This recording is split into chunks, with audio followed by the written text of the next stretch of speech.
Right here. Melissa's up next, right? Melissa Hall. Yep. So this is you for half an hour, I think. Yep. I don't want to go over, so speak with about 5 minutes. Oh yeah. You just stand up or something. Yep. That's what I kind of normally do. Is Okay. I'll stand up, kind of. I usually sit over here, so I'll stand up. Am I here or am I standing right here? You're going to be. Actually, do you want an earpiece or you want to talk in I think we said we're going to have that. right here? Yes, I jump with an earpiece. I'll come if you ask. Kevin.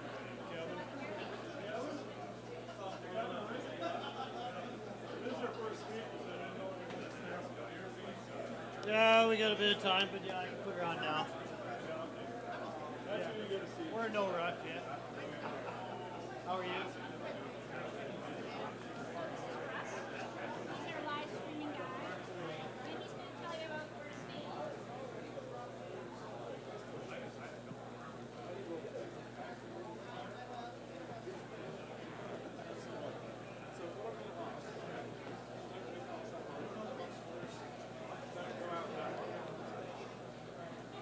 There's a line over there.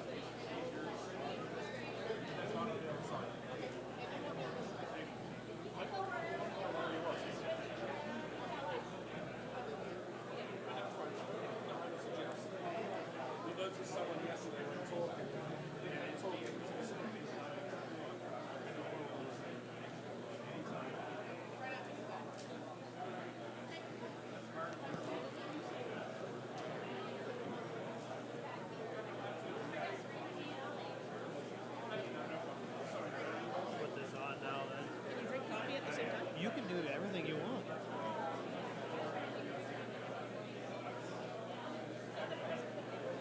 Good. Okay. All right. And then what? If you can talk now, I'll turn it on. When we're ready. When you're going. Perfect. I don't want anybody to hear all my secret thoughts. That's a. I don't have Yeah, no, we're good. I'm not quite there yet.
There you go.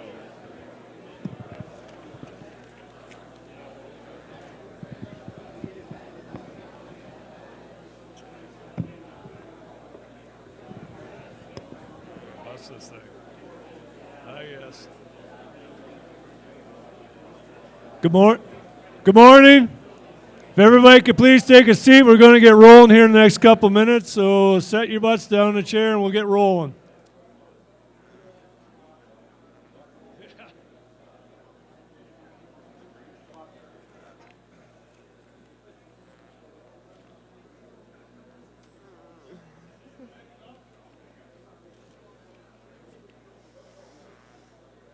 Okay. Whoa. That didn't work out too well.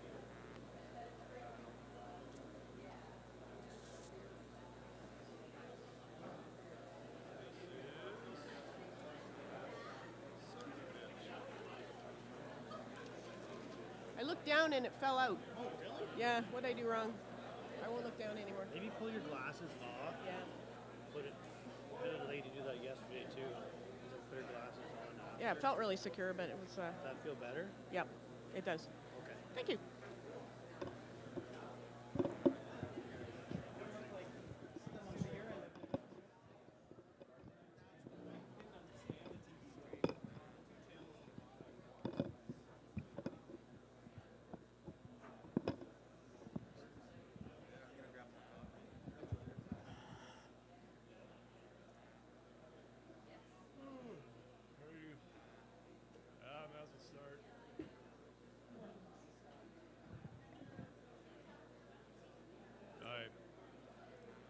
Okay, if anybody's looking for seats, come on up to the front. It's just like church. Lots of seats at the front. So come on up.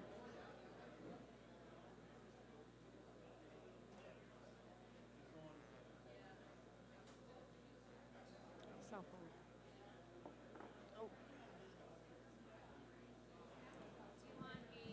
phone. Okay, she's 9:30. He's gonna Time to stand up get at going. 5, If yeah. everybody could be quiet, please.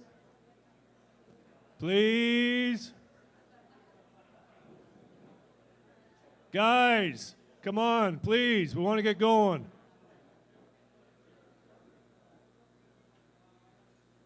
Okay, I'm just going to start. Once again, I'm back for, I guess, my 19th year running Beef Day. My name's Don Grant. For some reason, Lori likes to keep me coming back, I guess because I bell at you and get you to sit down and maybe listen a little bit. So thanks for having me back again, Lori. It seems weird to be here on Beef Day when it's not snowing, blowing, I don't know, roads closed. It's just totally weird, but I guess we got some freezing rain coming in tonight, so it might be a tricky ride home.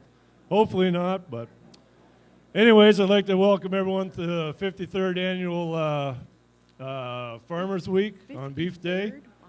That reminds me, if you could shut your phones off or tear them to vibrate, that would be great, because there's nothing worse for speakers when all of a sudden somebody's phone goes off in the middle of their speech. It just If it's there. brings everything to a total halt. So every phone, I know this for a fact, has got a vibrate. You can turn the phone off and just leave it on vibrate, so that would be great. So without any further ado, I'm going to roll right into it. Our first speaker this year is Ann Godkin. She's an independent cattle health consultant, formerly of the MAFRA. She left the ministry in August 2018 and became a private consultant. Her experience with the Yonis and beef cattle comes from her investigations with private veterinarian practitioners and from the Ontario Yonis Beef Project. Complying with Ontario Veterinary and the cow-calf producers. So if everybody would like to welcome Ann Godkin to the front, please.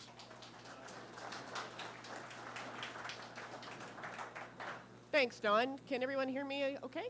Sounds like it? Don, I don't know what you're losing here, but they got nice and quiet for me. So thank you very much to Don and Lori for the invitation to talk to you again about Yonis. I think we've done some of these talks a few times, and I'm trying to bring this to the context of the beef industry as much as we can. So I'm going to jump right in with Yonis. Here's the call that I received about a situation with Yonis. A vet called me because they had a case of a producer calling them. So a producer with 50 cows had me do a postmortem last week on a cow that died. I got the lab report today, and it confirms that that cow died of Yonis disease. When I reported back to the producer, he says, well, I had 3 other cows go the same way last summer, and they died too. So what should we do next? So if you're that producer, and I think this situation is pretty relevant to some of our Ontario cow-calf herds, What else does this producer need to know? Well, they probably want to know what's Johne's disease, because I think some of you know, but a lot maybe haven't had too much occasion to find out about Johne's disease. How worried should this producer be?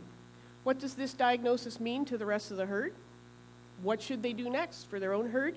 And are there concerns beyond what happens in this herd and the herd management issues that are going to arise because of this diagnosis? So, not picking on any breed, but here is a picture of a cow with Johne's.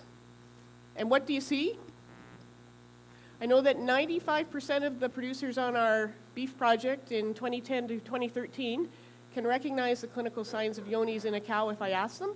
So I'm looking at a thin, poor doing cow, and pretty hard to capture in a still picture, but they almost always have diarrhea at this phase, right? So this is a cow with clinical Johne's disease. They still continue to eat. They may still look kind of bright, but they're obviously wasting away. It's a wasting disease.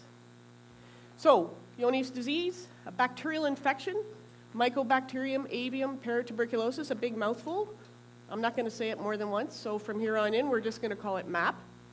The cattle get infected in the first 6 months of life, so I'm really talking to cow-calf producers. Calves ingest MAP bacteria that comes from the manure or occasionally the milk and colostrum of infected cows. So cows will be shedding it at some point after infection, and they try to pass it on. Like all bacteria, they want to be successful, so they try to pass it on to the next generation of animals to perpetuate their life cycle. Those bacteria will be in the manure, but if they're in the manure, you have to remember that they're also going to be on the teat skin, the hair coats, they're going to be in the feed, the bedding, the water, the ground, etc. Anywhere on a farm becomes contaminated with manure, potentially this organism can survive there. Infected cattle that aren't sick can still shed bacteria. So I showed you that cow, you'd be concerned about her. But what if she was a fat and plump cow? She could still be shedding bacteria even though she wasn't sick, okay? But when they get sick, when they start to look like our black cow there, they shed lots of bacteria. In fact, people call them bacterial factories. So they're shedding lots of manure consistently, lots of bacteria in their manure. So a couple of key concepts that you have to kind of understand for Johne's disease so that you're comfortable working with this problem. So MAP was the organism. We only said it once. We're just going to call it MAP. If they're an infected cattle beast, it means they have MAP, so they're infected with the bacteria.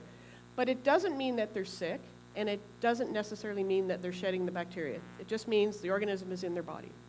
If they're infectious, that's the difference, right? Infected versus infectious. Now it means you've got the bacterial organism, the beast has infected, but now it's also shedding. So it has the ability to spread the organism to other animals. So the MAP may be in the manure, and occasionally in the colostrum and in the milk as well.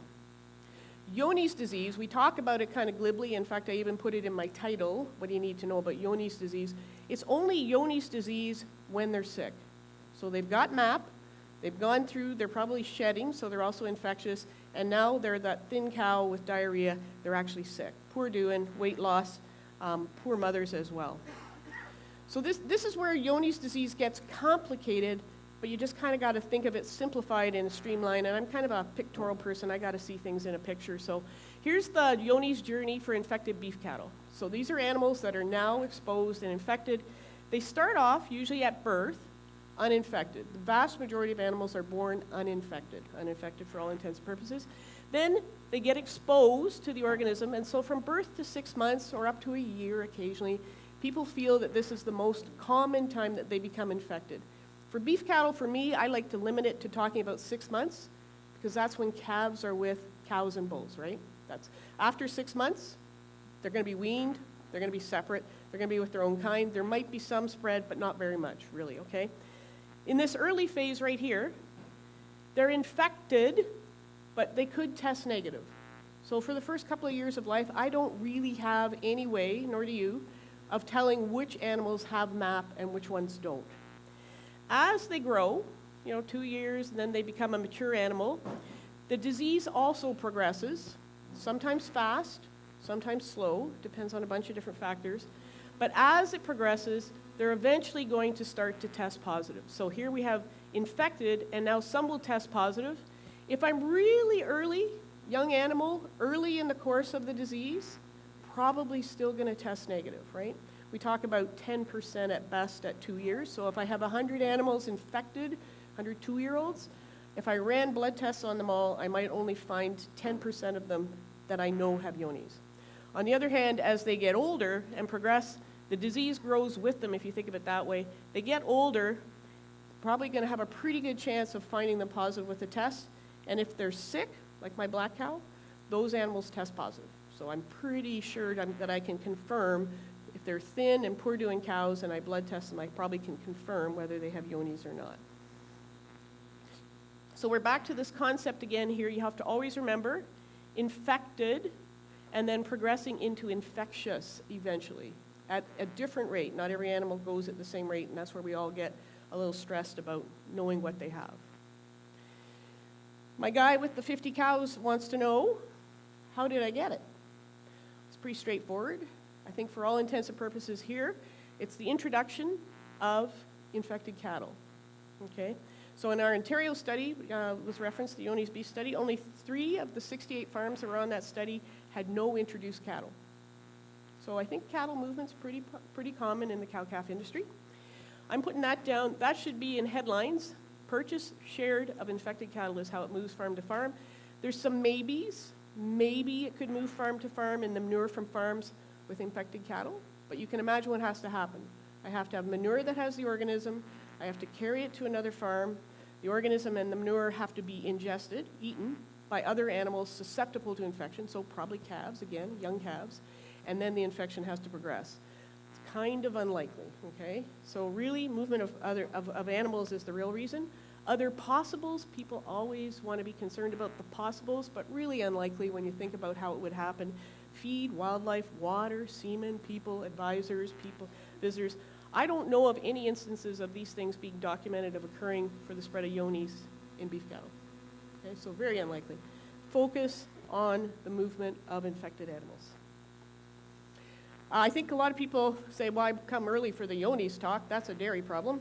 But I'm going to break it to you that this is probably becoming a big beef problem, and I personally would rather deal with it on a dairy farm than a beef cow-calf operation. Most cow-calf farms introduce new cattle routinely. Virtually all our Yonis herds on the project did. You have to bring in bulls because you don't use much AI as a rule.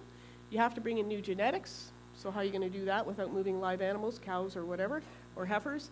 Less ET. You don't do ET very much, I don't think. And not all infected animals test positive, especially young cattle, right? We went through that life cycle early on in the stages when they're young. When you buy a yearling, when you buy a 2-year-old bull or whatever, you have no way to identify if that animal has Yonis reliably. The next thing that happens on a beef farm, cow-calf particular, is you have newborn calves. That's the time of highest risk for getting newly infected, right? There's just kind of like the open door when they're young calves. And now what do? You put your very susceptible calves with your likely to be shedding mature animals. So calves live with cows, right? We can impact on that, but they do live with cows, so it's not just like their own dam. In dairy, if we have a problem, we can just keep the cow and the calf together. If the cow is positive, she only puts her calf at risk. In a beef herd, if one cow is shedding, and I'll show you some data, she has the potential to infect many calves, not just her own. So in some situations, we have seen a quicker jump in the spread of Yonis in cow-calf herds because now one cow gets a chance in 1 year to infect maybe an entire cohort or expose an entire cohort of calves. So what do we do on the beef side and the cow-calf? Unfortunately, we mix the shedders with the newborns. And you have some difficulty, obviously, in implementing some of the things we use on the dairy side, which would be like removing calves at birth to try and separate them from the mature cow herd. Pretty tricky to do in a cow-calf situation, right? So that makes it a little harder in the beef side. I don't want you to forget this part. This is an Ohio study that they did to look at how much contamination from manure can impact on the rate of infection in calves. So they took manure, udder, and teat skin samples from 88 beef cows, calved in their dry lot area, and they tested all those samples for Yonis. And so after all their manure culturing, they found that of the 88 cows, 7 were infected, had actual infection themselves.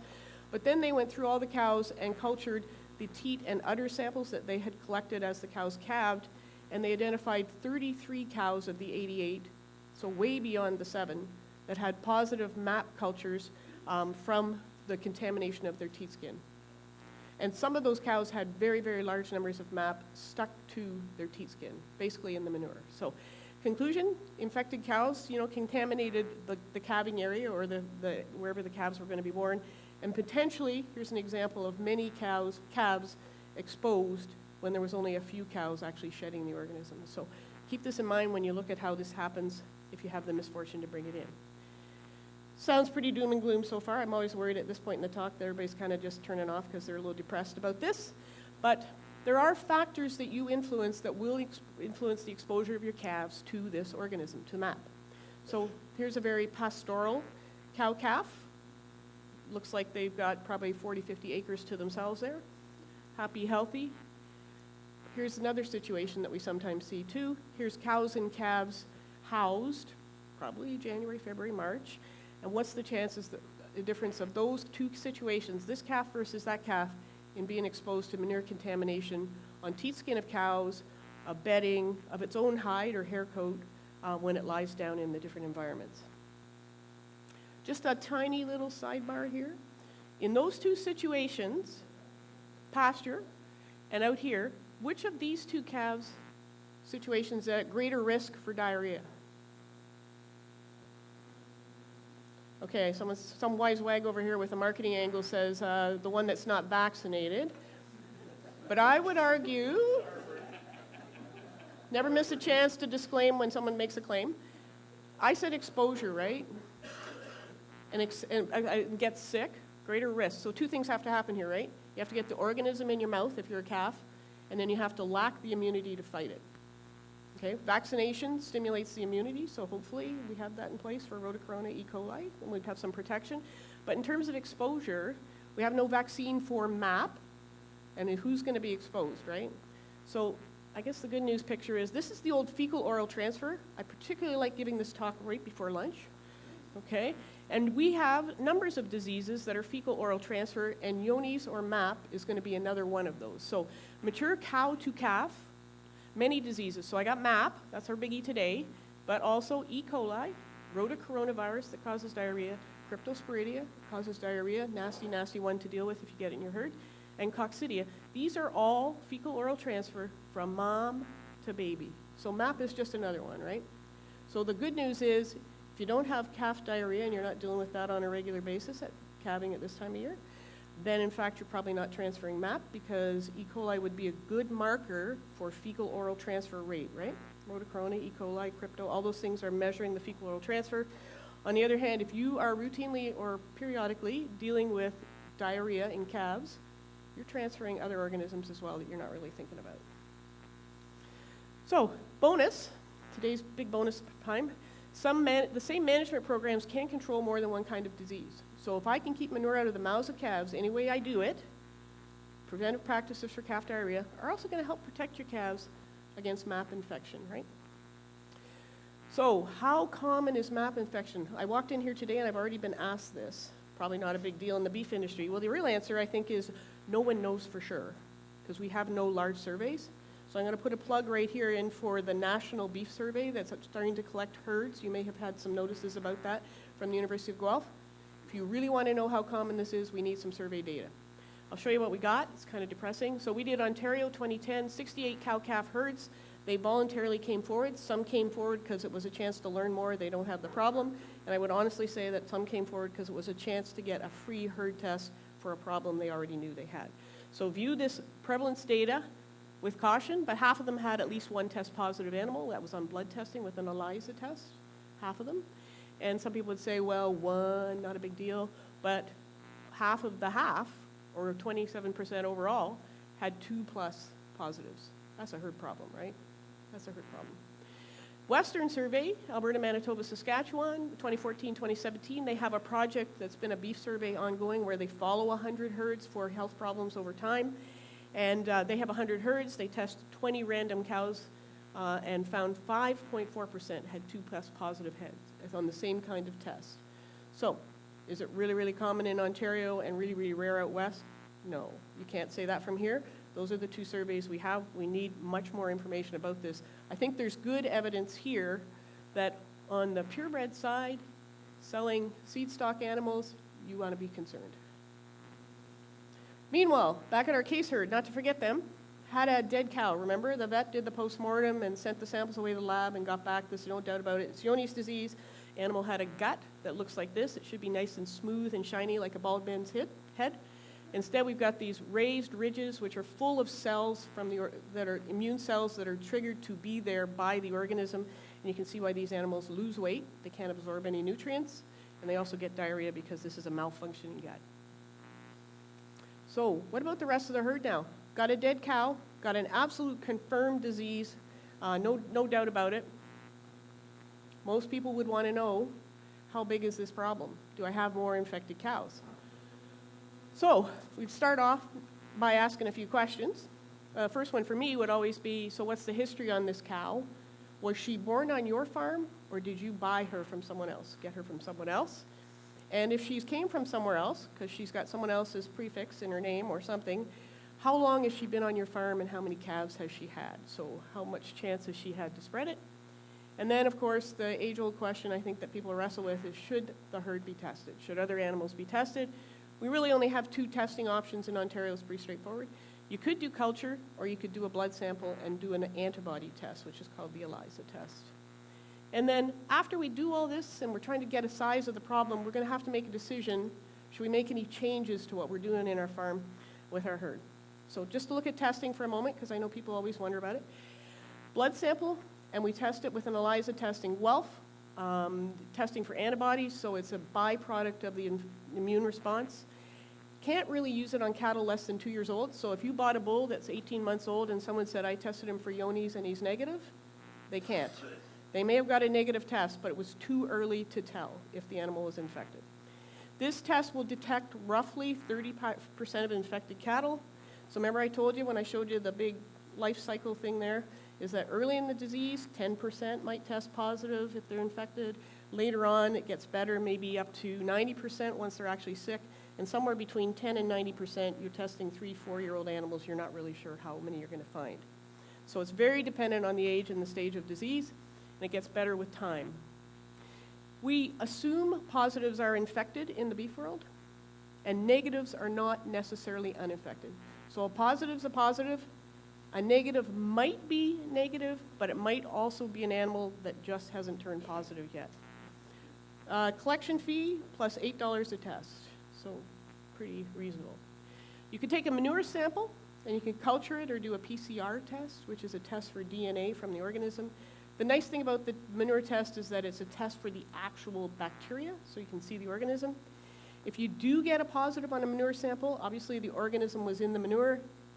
Those animals are infectious, they are shedding. But unfortunately, if they're not shedding, which happens erratically, you won't get a positive even though they might be infected. And again, we're back to about 30%, the magic number 30%. At any given time, we can probably find about a third of them. The catch on culture takes forever, 3 months. And we don't actually do it in Guelph anymore, so they have to be sent out because it was just too time-consuming and too difficult a test to maintain. $45 to $50 a head. You won't be doing this on 200 beef cows easily. And the PCR, also available, takes 7 to 10 days, is done in Guelph, and again, very expensive, $43 per head. So where are we? We're probably back to mostly blood testing and ELISA, right? Blood testing, of course, means you have to catch them and get a blood sample. So our case herd thought there was ample evidence that they had Johne's in the herd. It was a home-raised cow, so that kind of is unfortunate. So she was born there, so that tells you she got that infection on that farm. So somewhere, when she was a calf, someone was shedding. So they decided to look at blood testing. They could test them all, 50 cows, 2 bulls, vet fee plus a test cost, $416 roughly for just the testing, plus whatever the vet charges. Or they could test some, 20 older cows, 2 bulls, do the vet fee and the test for $228, so roughly half the cost. But there's no point in testing, who cares, unless you're going to make a change, right? So before I embark on testing with a guy and invest their money and go to the hassle of catching cows and taking blood samples, I want to know, are you really committed to making a change at calving? Because what's the point in identifying positive cows? You really need to protect the calves. Are you going to cull those positive cows, or are you going to say, I paid a lot of money for her, I really want to keep her, or I want to keep her for some other reason? Are you going to consider, you don't have to, but you might start thinking about AI or ET for certain groups of animals in your herd. So, they're committed.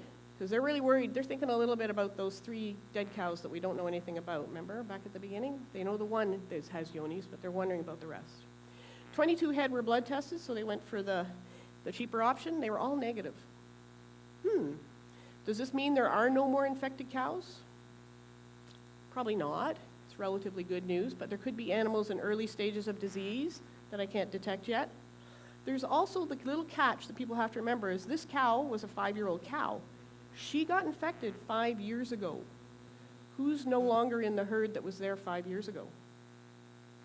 Bunch of cows, right? So is the chance that there could be other animals exposed at that time or subsequent? We just don't know because we don't have any way to go back in time and figure out who had it. So with all that kind of concept, and because she's a home-raised cow, you get to the question, is follow-up testing warranted? And they said yes. Okay? They were kind of concerned about this. Future testing, they decided, this is the plan, they're going to test once a year. They're not going to test everybody. They're going to test 20 cows, including some that they'll pick because they're older, some that they're sick, they kind of wonder about them, some that maybe didn't raise as good a calf.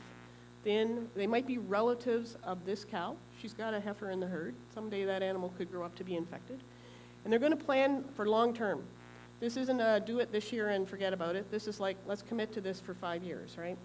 At least to start. And depending what they find, if all the 5 years worth of tests are all negative, life's good. If, on the other hand, next year they turn up 4 more infected test-positive cows, things are starting to roll out a bit longer over time if they want to keep on with doing this. Big change for these guys, and a major hassle, I think, for many of us, is they want to sample prior to breeding. So they want to be able to cull the positives before those animals get into the calving ground, calve them separately, and they want to cull the offspring of the positives as well. So that's a fairly rapid approach. I could just take out the cows and let their daughters grow up as replacements or whatever, or I can take out the positives and I can also take out any offspring they have in the herd. It just kind of depends on how much of a hurry you're in and how risk averse you are. So that's the plan for this herd. But they do have to make the management changes, right? No point in testing if you're not going to do the management, and you could do management without testing. So they're going to breed their heifers to calve first each year. They're going to fence the cattle out of ponds and streams. I think everyone does that hopefully now, and they already were. They're going to really work on a manure-free water source, trying to make sure cows can't contaminate it. Calve on clean ground and pasture. Keep the cattle clean. They're going to move feed and water as needed, especially as they get close to calving. Move the mineral away from the feed. And avoid housing cattle. They're already calving in May, which is a huge break for them. Calving in January, February would be difficult. So the cow-calf herd, this was mostly a commercial herd. But if you're selling a seed stock, remember that part. Cattle become infected as calves. If someone buys a cow and it turns up positive in their herd, they know she got infected at the farm she was born at.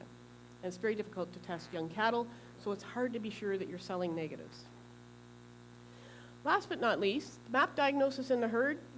We've talked about the herd, and I think you're concerned about that, but you also have some industry concerns as well. So we don't know whether MAP infection in cattle is associated with any exposure to infection in people. We do know that Crohn's disease in people is associated with MAP, the organism causing Johne's disease in cattle. So source for MAP for people is really not known. It could be water, potentially contaminated with morphine cattle. It could be beef, chronically infected cattle, or carcass contamination at slaughter. And on the dairy side, of course, you've seen lots of information about them worrying about milk, particularly raw milk, and cheese, etc. No one knows for sure what this risk is. It hangs over the cattle industry all the time.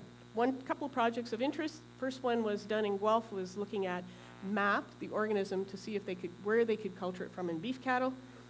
And just to summarize, they recovered MAP from one animal and detected in 6 of 50 not decontaminated portions of chilled or frozen meat. So they did actually grow it out of meat, and detected in one of 15 not decontaminated samples of meat cooked to 61 degrees and 61 degrees Celsius, and in 1 of 40 samples of meat cooked to over 70 degrees. So that's a bit concerning because we hope that heat treatment would take care of it. The Ontario carcass study was done and published in 2011 or so, done on cows that were actually sick with Johne's disease. So these are those chronically advanced cows like that black cow that I showed you. It's a very small number of cows studied. These cows may be higher risk for MAP spread as compared to fed cattle. So people on the fed cattle side probably don't need to worry because the age that they go to slaughter likely means that they don't have infection spread without their body. However, fed cattle become a risk potentially if they get contaminated by MAP from cows in the slaughter plant. So that's been documented to happen in Western Canada. There's been a group get together. This is a who's who of all the MAP experts in the world. Got together in 2017, had a conference, and made this statement. The majority of the conferees strongly urge that the possibility of MAP causing human disease no longer be ignored. Should further compelling evidence become available, it's recommended that FDA and USDA and their counterparts in other countries have contingency plans in place to rapidly eliminate MAP from the milk and meat supply through effective MAP control measures, including biosecurity, hygiene, vaccination, test and cull programs.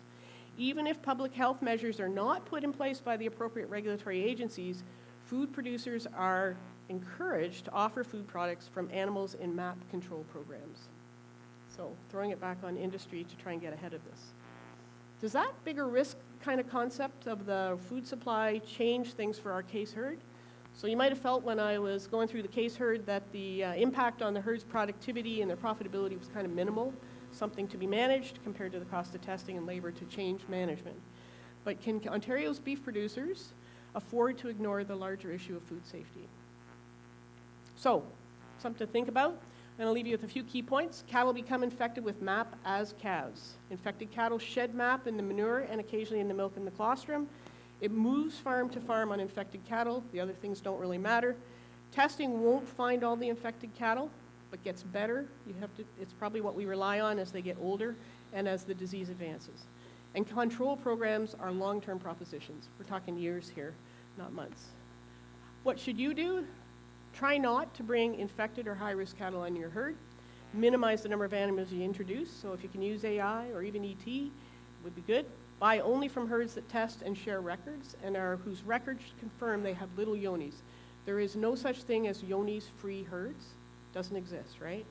Because I can never be absolutely sure that the animals I tested are truly uninfected. But I'd rather work, if I was a producer, I'd rather work with someone who's upfront with me and tells me where they're at and is working hard to reduce the importance of this disease. Determine why your cattle die. This guy was losing cows, my case herd, until he got the postmortem. You should know why cattle die. Try and get postmortems done with your vet. If you're interested in some of this ELISA testing, talk to your vet about it because you need help. It's complicated. This is kind of an overview. And set up a long-term program that includes the management. You can always do the management with or without the testing. If you need to test and cull positive cattle, that can be added in as well. And I would argue, lobby your industry, especially your breed associations, to develop Yonis control programs. And so that's my final. Healthy food comes from healthy cattle. Cattle with MAP infection are not healthy. Okay. Thanks, Dr. Dodson. Any Okay. questions? I'm sure there's one or two. One at the back.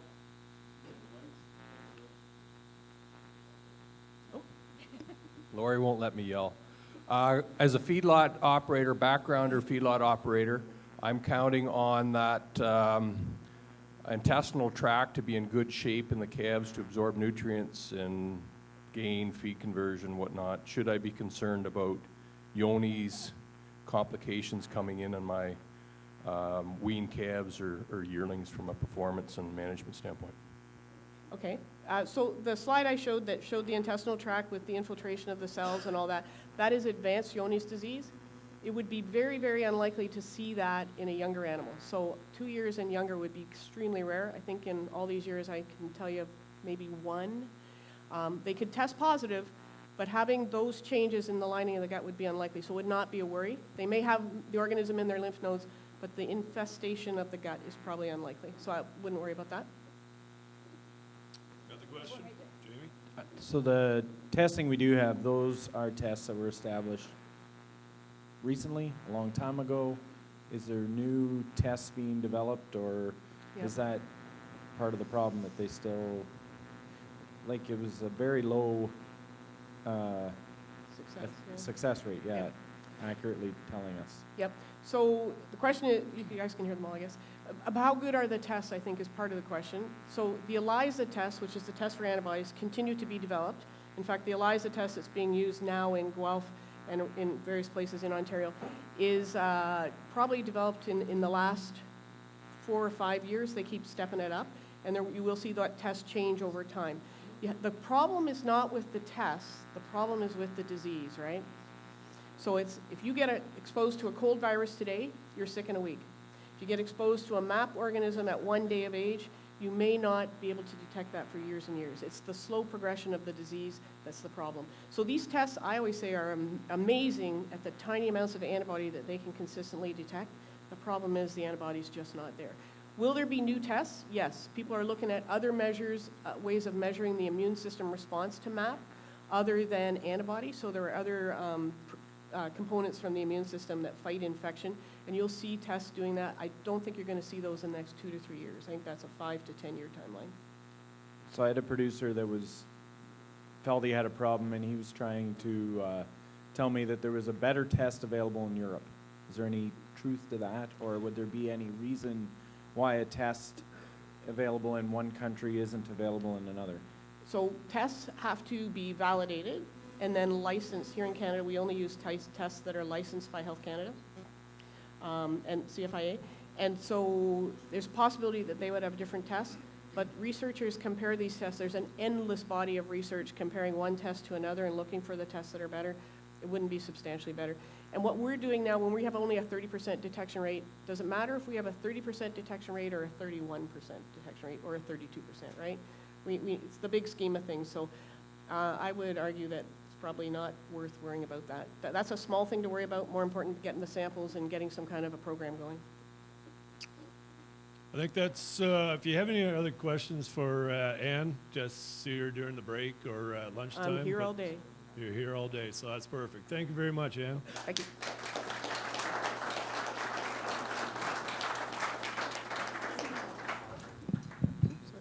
Before we get on to our next speaker, there's lots of chairs at the front here, so if anyone's looking to come up front, I promise not to spit too much at you. So far, so good, right, ladies? Perfect. Come on up. We're going to have a break after our next speaker here. As you may have noticed, we are streaming on the World Wide Web. If you happen to be up at the front here, you might get on the Triple W, but this is our second year of having this done. There was some interest from people who couldn't make it that want to be able to watch it on their home computers. So it's great that we can bring the technology to Grey Bruce Farmers Week. So our next speaker is Melissa Hall. She's from Elanco. She's going to talk on consumer trends, over-the-counter meat purchases. Born and raised in the cow-calf operation outside Regina, Saskatchewan, spent many years on beef 4-H showing cattle. Graduated from Olds in '99 and spent the next 10 years working in mixed animal veterinarian practice. She started a career in animal health pharma with Novartis in the cattle division, which she continues to work with Elanco, who purchased Novartis in 2015. So Melissa, it's all yours. Thank you. Thank you very much for having me come out and speak today. So we're gonna, like you said, talk a little bit about the insights in the beef industry from the consumer aspect and what's really driving their purchase behavior. So we'll look at the insights in the protein category, consumption insight from our retail, and then a division of Elanco that not a lot of people are aware of called the Elanco Pulse Institute, and how we're utilizing social media to help us understand what the consumer is thinking and saying and doing. So there's a lot of ways that we can measure this to understand the consumer. Of course, there's what they think, which we gather by doing market research. What they say, which is gloriously on social media. People like to say a lot on there. And then, of course, what they actually do, which is their spending data, which gives us our consumer insights. So as this is a topic and a slide of a lot of things that I think a lot of us get a little bit worked up about, they're inundated with a bunch of different labels, right? We talk about organic, natural, free from, hormone-free, very complicated topic that's talked about a lot and probably something that's not going anywhere anytime soon. And there's a lot of pressure on this clean label food industry, or pressure from the food industry coming from a lot of different places. We've got our activist groups that tend to be very loud, but loud with a lot of fictional information. One I like to point out is often the Food Babe. Not a lot of fact behind her information, but she does have a large following, so we have to remember that a lot of people are listening to what she's saying. We have financial institutions, right, that are the power behind a lot of the decisions, as well as our CEO and boardroom. An example of that is the Earls decision, which we know backfired on them a little bit, and their decision to pull Canadian meat, which is back in. And then, of course, we have the marketing initiatives. One that likes to boil my blood every time I see it on TV would be the A&W commercials, right, talking about hormone and antibiotic free. And then, of course, processors that are trying to gain market share, right? They're in the business, and what niche markets that can they get into and give them a competitive advantage? We have to remember that our consumers are bombarded with negative messages, right? We have social media that this information spreads quickly and overnight, right? If we think about the Jamie Oliver and the pink slime conversation a few years ago and how quickly that affected the ground beef market up here for something that he said in overnight, it went like wildfire. And this isn't unique to the agriculture industry, these negative messages. I mean, I think about oil and gas, right, how much they get hammered. But there's a difference to us, especially in the food animal production, is that we're dealing with a live being, right? This puts a different curve on things and a little bit more complexity on our food producers. And what we need to do is put the positive messages out there as much or more than the negative. There's a lot of fiction to this, but sadly there is some fact behind some of the stories. But the sad thing is that we hear about the bad news, and we never hear about the millions of good news stories. So we need to kind of change that conversation. And we talk about being confused by labels. I'm confused by labels, and I understand the agriculture industry, so I can't imagine what it is like for a consumer that's much removed from ag, right? We talk about non-GMO, free from, natural, heart healthy. So they think they're doing good, right? It's okay for them to ask these questions and understand, but we need to make sure where they're getting their information from is truthful. I actually read an article last night on Facebook that talked about labeling with the GMO label on stuff that actually doesn't even contain a gene. So they're putting it and being able to market something that way and charge for it. The one example they gave was cat litter. And a non-GMO cat litter was $15 for 10 pounds. One without the GMO label on it was $5 for 10 pounds. But people think, oh, it's on there, it must mean it's better, so I'm going to pay for it, right? So it's just about helping the consumer understand the fact versus the fiction. And if you went out and polled the consumer, they think they are very or somewhat knowledgeable about these labels and what they're doing, when the fact is their perceptions are quite incorrect. And why is that? Most likely it's because the resources that they're getting their information from are not truthful. This is looking at the care of chickens, and we'll just look at the top one there, right? 76% say it's truthful that there's added hormones or steroids present in chicken meal. This is illegal in Canada. We know this cannot happen, but 76% of the consumers think it's true. Okay, so they're not trying to be mean or ignorant. It just means we need to get them better information. So what we also found by talking to consumers is that food descriptors are actually more important than the agriculture claims. But we spend so much time talking on the left side of it, talking about the farm and the animal, right? But when they go to purchase their food, whether it's in a restaurant or a grocery store, what they really care about is, does it taste good, right? Is it nutritious? What's the dining experience? So what's on the right side where the dark blue triangle is thicker, that's what they're actually basing their purchases around. Not about, did it come from a family farm? Is it organic? Is it natural? They talk about it, but it's not what their purchases are really saying. This is a study, actually numerous studies, 35 gathered from 26 countries looking at information from over 100,000 consumers done over a 9-year period. And what they're finding is that 3 things really drive the buying decision of our consumers and drive 95% of the decisions. Does it taste good? Is it nutritional for me and my family? And can I afford it? So taste, cost, and nutrition. Then we've got the lifestyle buyer at the 4%, which is the, I want it to be organic, I want it locally sourced. And then we have the fringe, right? This tiny little 1% that talks about the food bans and the restrictions. But where is the majority of our conversations around? Around these 5%, right? We tend to forget that we still have 95% of the consumers' support, or that they're not getting caught up in the labels. They just care if it tastes good and they can afford to buy it when they go to the grocery store. So if we look at consumption, so fresh meat consumption is what they're actually buying in the grocery stores. This represents about 80 to 85% of purchases made in Canada. It does not include Costco, which we can't gather numbers from, and then of course independent butchers.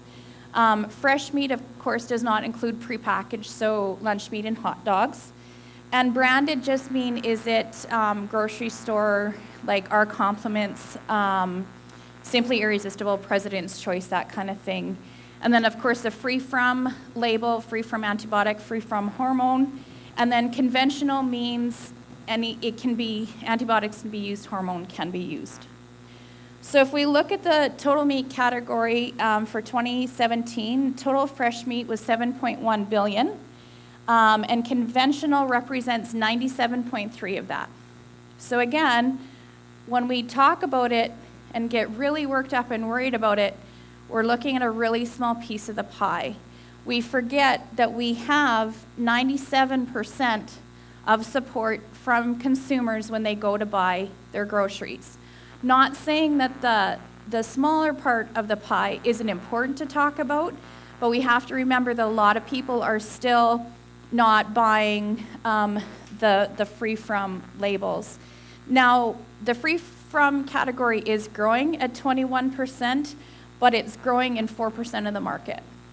Okay, so again, just remember that it's not as big as a part of the pie as we think it is. This is drilling down a little bit more into our branded beef consumption. We did see a slip in consumption volume dollars, both the free from and the conventional category, which could have something to do with cost, right? We always hear when they go to the grocery store, it's cheaper to buy chicken or pork than beef. But as you can see, the free from slipped a lot more than the conventional did. The one thing that I really want to point out on this slide is if we look at the free from category, 99.4% is conventional purchases. It's only 0.6% that they're buying the free from labeled beef when they go to the grocery store. And the reason for that is they might say they want it, but they're not willing to pay for it. Okay, if we look at the difference, right, there's over an $8 difference if they want to buy something that has a free from label on it. Chicken and pork, a little bit different story, right? They're seeing a growth of double digits in their free from categories. But again, if we look at the percentage overall, it's still not a huge chunk of it. So it is growing, but they're still dominating in the conventional side of it. But again, if they want it, they have to be willing to pay for it. Unfortunately, on the chicken and pork side, because it is a little bit cheaper overall, they are paying for it more than they are on the beef side of things. So if we look at our trade on our Canadian beef export, our top 5 export markets account for 94% of it, and 93% of these markets are technology friendly. So they still have a lot of countries that are accepting our conventional beef.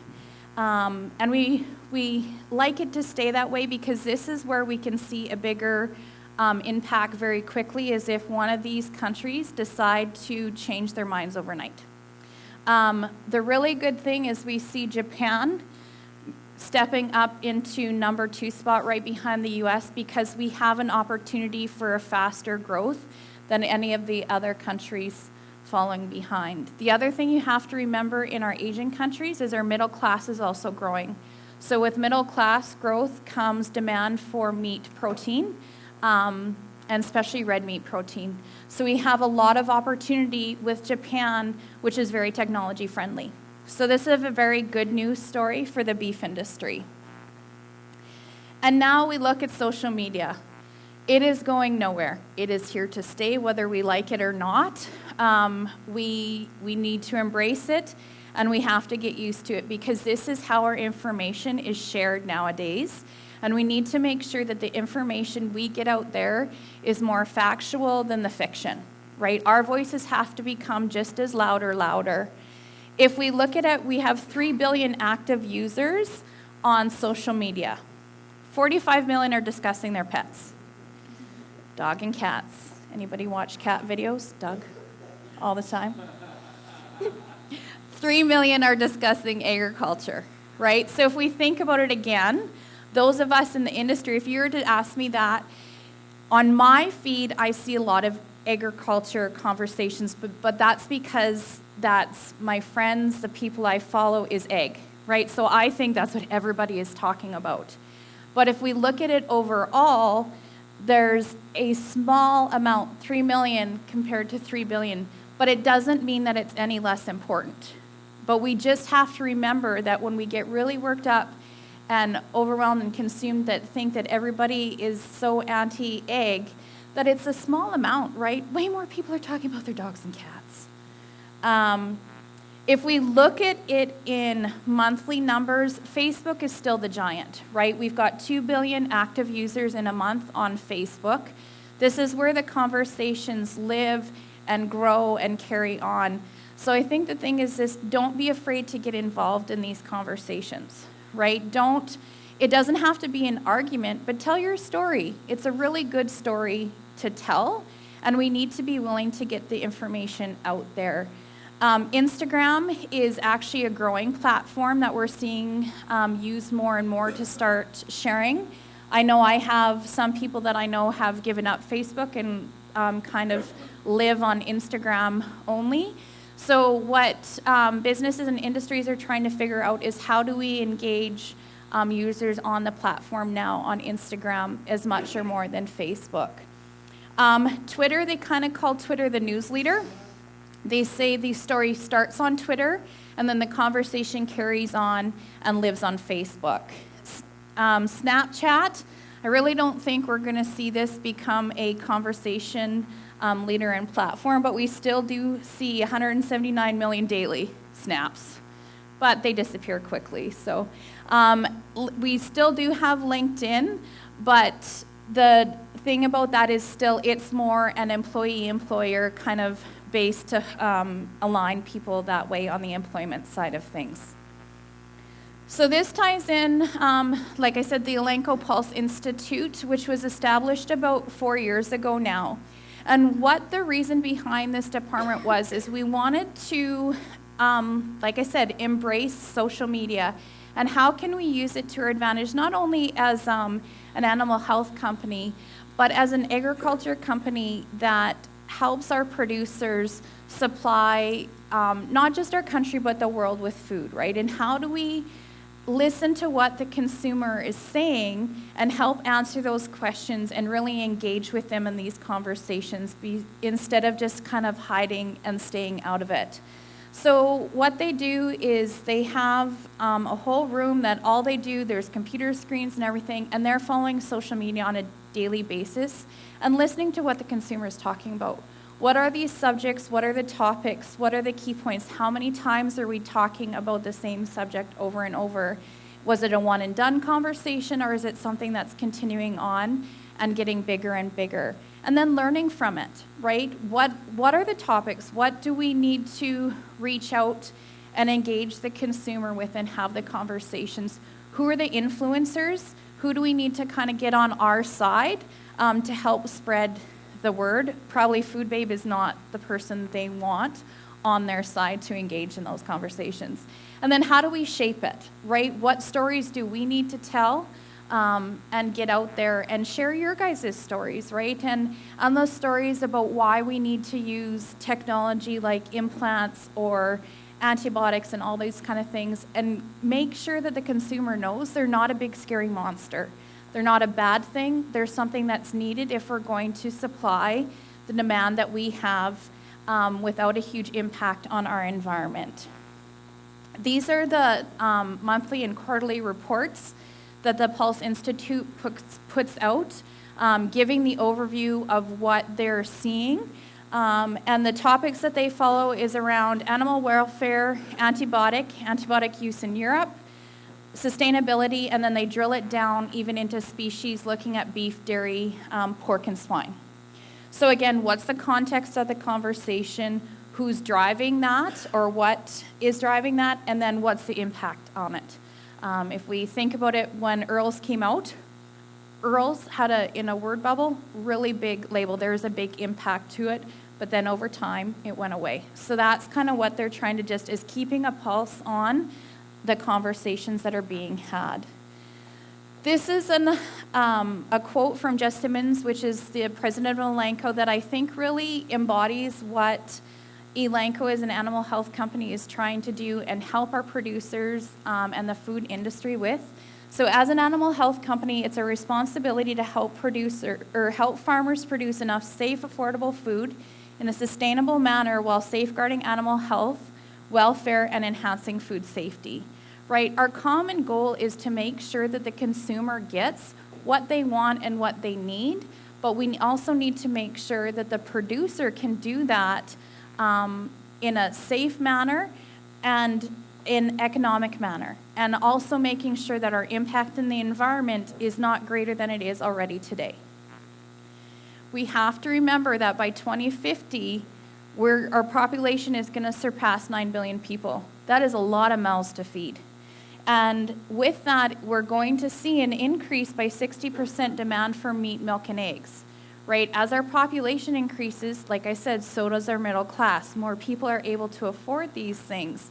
We can't produce the amount of food, whether it be crop or meat protein, that we need today without using the technology that we have available to us, let alone what we're going to have to as this population grows. But what we have to do is help the consumer understand what those technologies are, that they're safe, and that they're needed. I think that's where we've gone wrong, is for so long we were able to just go along as we please. They weren't asking questions. But somewhere along the line, the trust got lost. They thought we were trying to hide something. We really weren't. But we have to be the louder voice now, right? Share your story. Don't be afraid of the conversations. Like I said, they don't have to be an argument. They can just be a conversation, and be proud of what you do and the products that you produce. So that is all I have for you today. I hope that gave you a little bit of insight into what our consumer, what they say and what they actually do. And thank you very much for having me.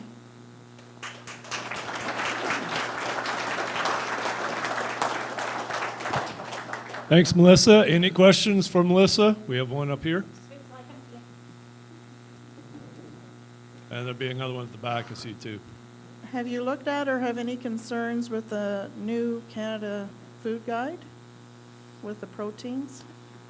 They'll be looking at it. I think can we say, do we have concerns? I think as an industry, there's always a concern, right? And what we need to do, again, to guide the story. It'll be something they're keeping a pulse on. I don't know where they're at on that. But I think there's changes to the food guide, but then on the other hand, I continue to see stories coming out about how red meat is important, right? And how much it's needed for a healthy diet. So every time we turn around, there's one side of it, there's a second side too. So yes, they'll be paying attention to it, but again, it's just how do we, and get a chance to sit at the table with the Canadian Food Guide and the nutritionist to, again, help shape that story. My question was around the Canada Food Guide, but a second one was in regard to prepared meals at home and the consumer eating out.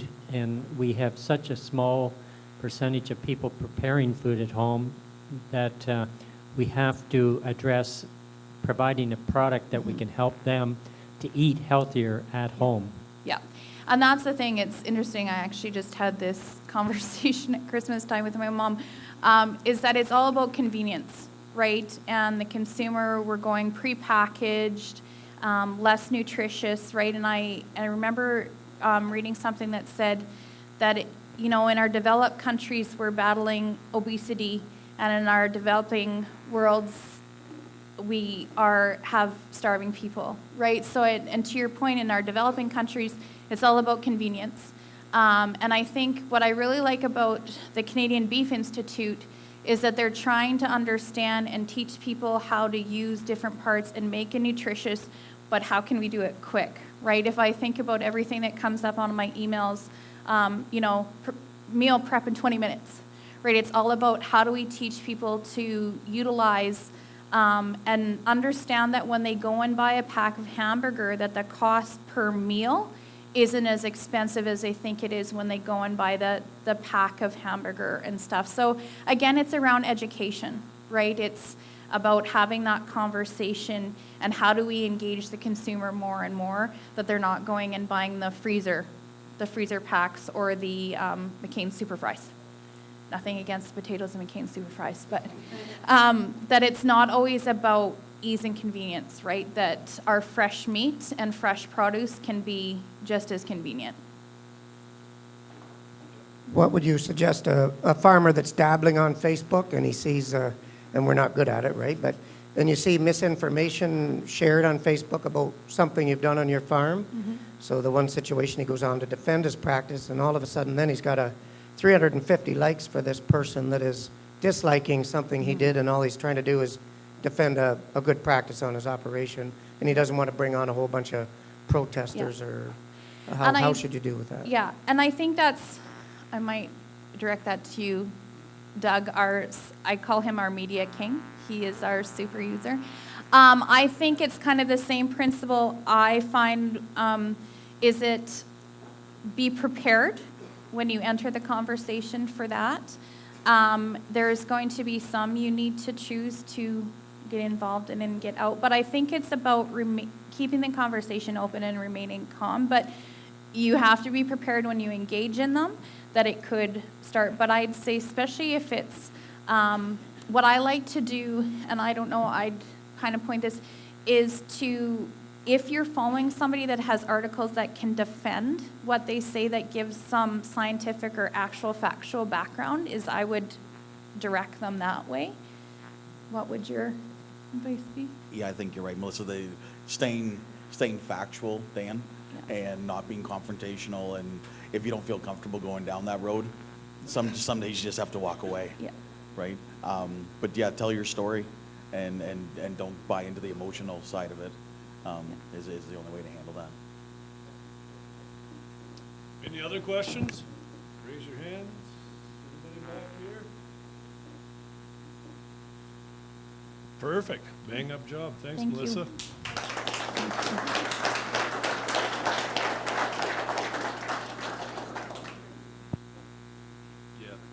Yeah.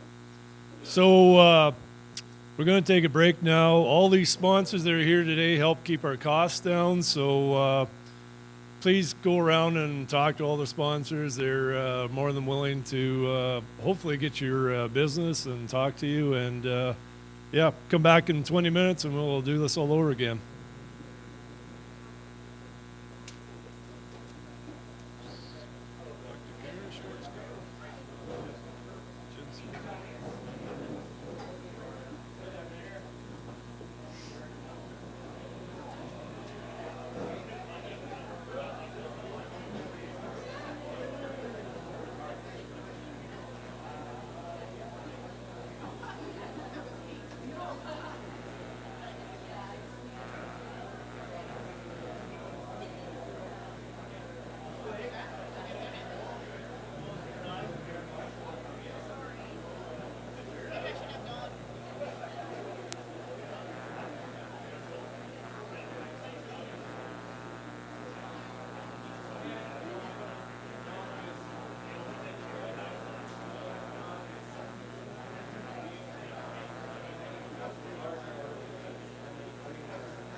Okay, folks, it's time to rumble again. Come on in and find a seat. We're going to get going. The sooner you sit down, the sooner the speaker goes, the sooner you can eat.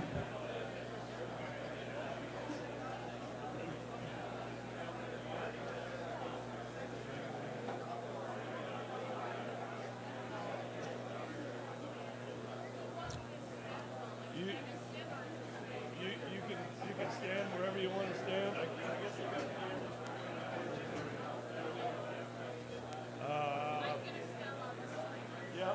you want to use the podium, it's up to you. It's wherever you want to. Yeah. Okay.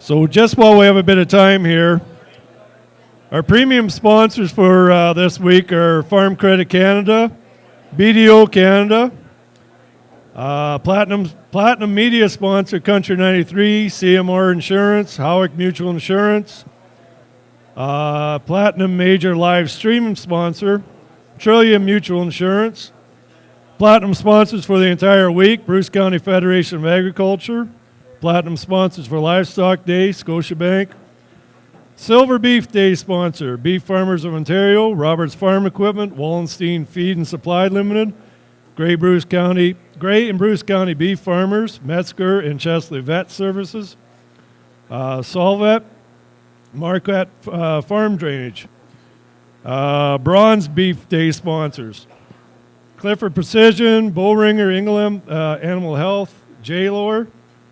And so these are all the sponsors that help keep the costs down, pay for the rent of the building, and keep this all so we can keep coming back every year and enjoy the speakers. So thank you very much to the sponsors that keep us rolling. Next up, we have a very interesting talk about reducing stress associated with transporting cattle. Any cattle producer in here, whether you're receiving calves or shipping out fats, it's always a very integral part of your operation that your calves come in healthy and that your fats end up at the slaughter yards with no dart cutters. So this is going to be a very interesting topic. Dr. Karen Schwarzkopf-Ginswine, research scientist, Agriculture and Agri-Food Canada. She's a senior scientist whose expertise and research is in the area of beef cattle welfare, raised on a farm in southern Alberta. Active in the feedlot business, which was instrumental in sparking interest in cattle, their care, and management. In '96, she attained her PhD at the University of Saskatchewan, applied animal ethology, and in 2003 accepted a research science position with Beef Canada Welfare and Agri-Food Canada in Lethbridge. So welcome Dr. Karen to the podium.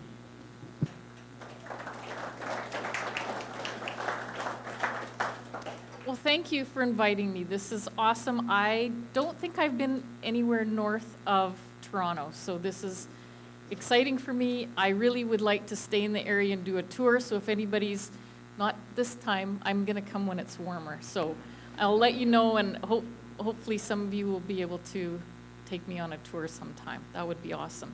Thank you. I would like to thank Lori for, again, inviting me. The organization around this event seems, it went off without a hitch. Every little detail was organized by Lori, and I really appreciate that. Thank you very much. And one of the favorite things I like to do is talk to producers. So if I can, the work that we do at the research station in Lethbridge, I think it's important work. It's funded by the beef industry, so it's important for me to get the information out to the people that can use it and that it means the most to. So, actually today what I'll be talking to you about is kind of the culmination, a bit of a summary of all of the work, and I hate to say this, that I've done probably over the last 15 years. That's a long time. And it doesn't look like much when I put it up in a, in a 60-minute presentation, but it's kind of the Coles Notes version of what we found to date and what I think will be applicable to you.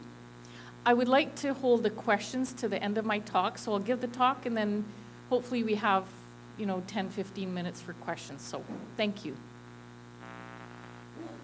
So when I started all of this, actually, I remember it was one of the first grants that I got as a research scientist when I started with Ag Canada, and I tried many times to get money for grants, and I submitted several grants on transportation, and they always came back rejected. And I was always so disappointed and thinking, we really need to do some work on this. And finally, the thing that kind of changed things was that there was going to be a change in the regulations from CFIA. And when I looked to see what those regulations were proposing and what they were meant to do, it really, and I looked at what research had been done in Canada to actually support what changes they wanted to make. There was none. There was nothing there. So I think that's one of the first studies I got funded, was actually just doing a benchmark study on transportation, how far cattle were actually going, what it actually meant in terms of risk factors, and I'll be presenting some of that work to you today. But when you kind of boil it all down, why do we care about this? Why is it such a big issue? Well, we know that potentials for stressors in transport are many. And so what are they? So handling, when we talk about handling, we're really talking about loading and unloading. I don't know of any animal that can be loaded or unloaded without handling. Those animals are often put in a novel environment. So if you're bringing calves off pasture, they're not used to being, what animal is used to being or knows how to be in a truck? Really, they're, again, could be their first time up a loading ramp, up into a compartment. So that constitutes a really a stressful situation for them. They often go through an auction market. With that, they can be mixed with familiar or unfamiliar animals. They are restricted in feed and water. And in Canada, our regulations say that they can go without feed and water for up to 52 hours. And if you look at kind of across the board countries, if we can compare Canada to other countries, and in particular Europe, and even the US, although it's not regulated, they have the 28-hour law. So when you look on paper, our regulations look to be quite different from everybody else's. In Europe, they have the regulations up to, can be transported without rest with up to 8 hours. So again, 8 versus 52 versus 28, it looks quite different.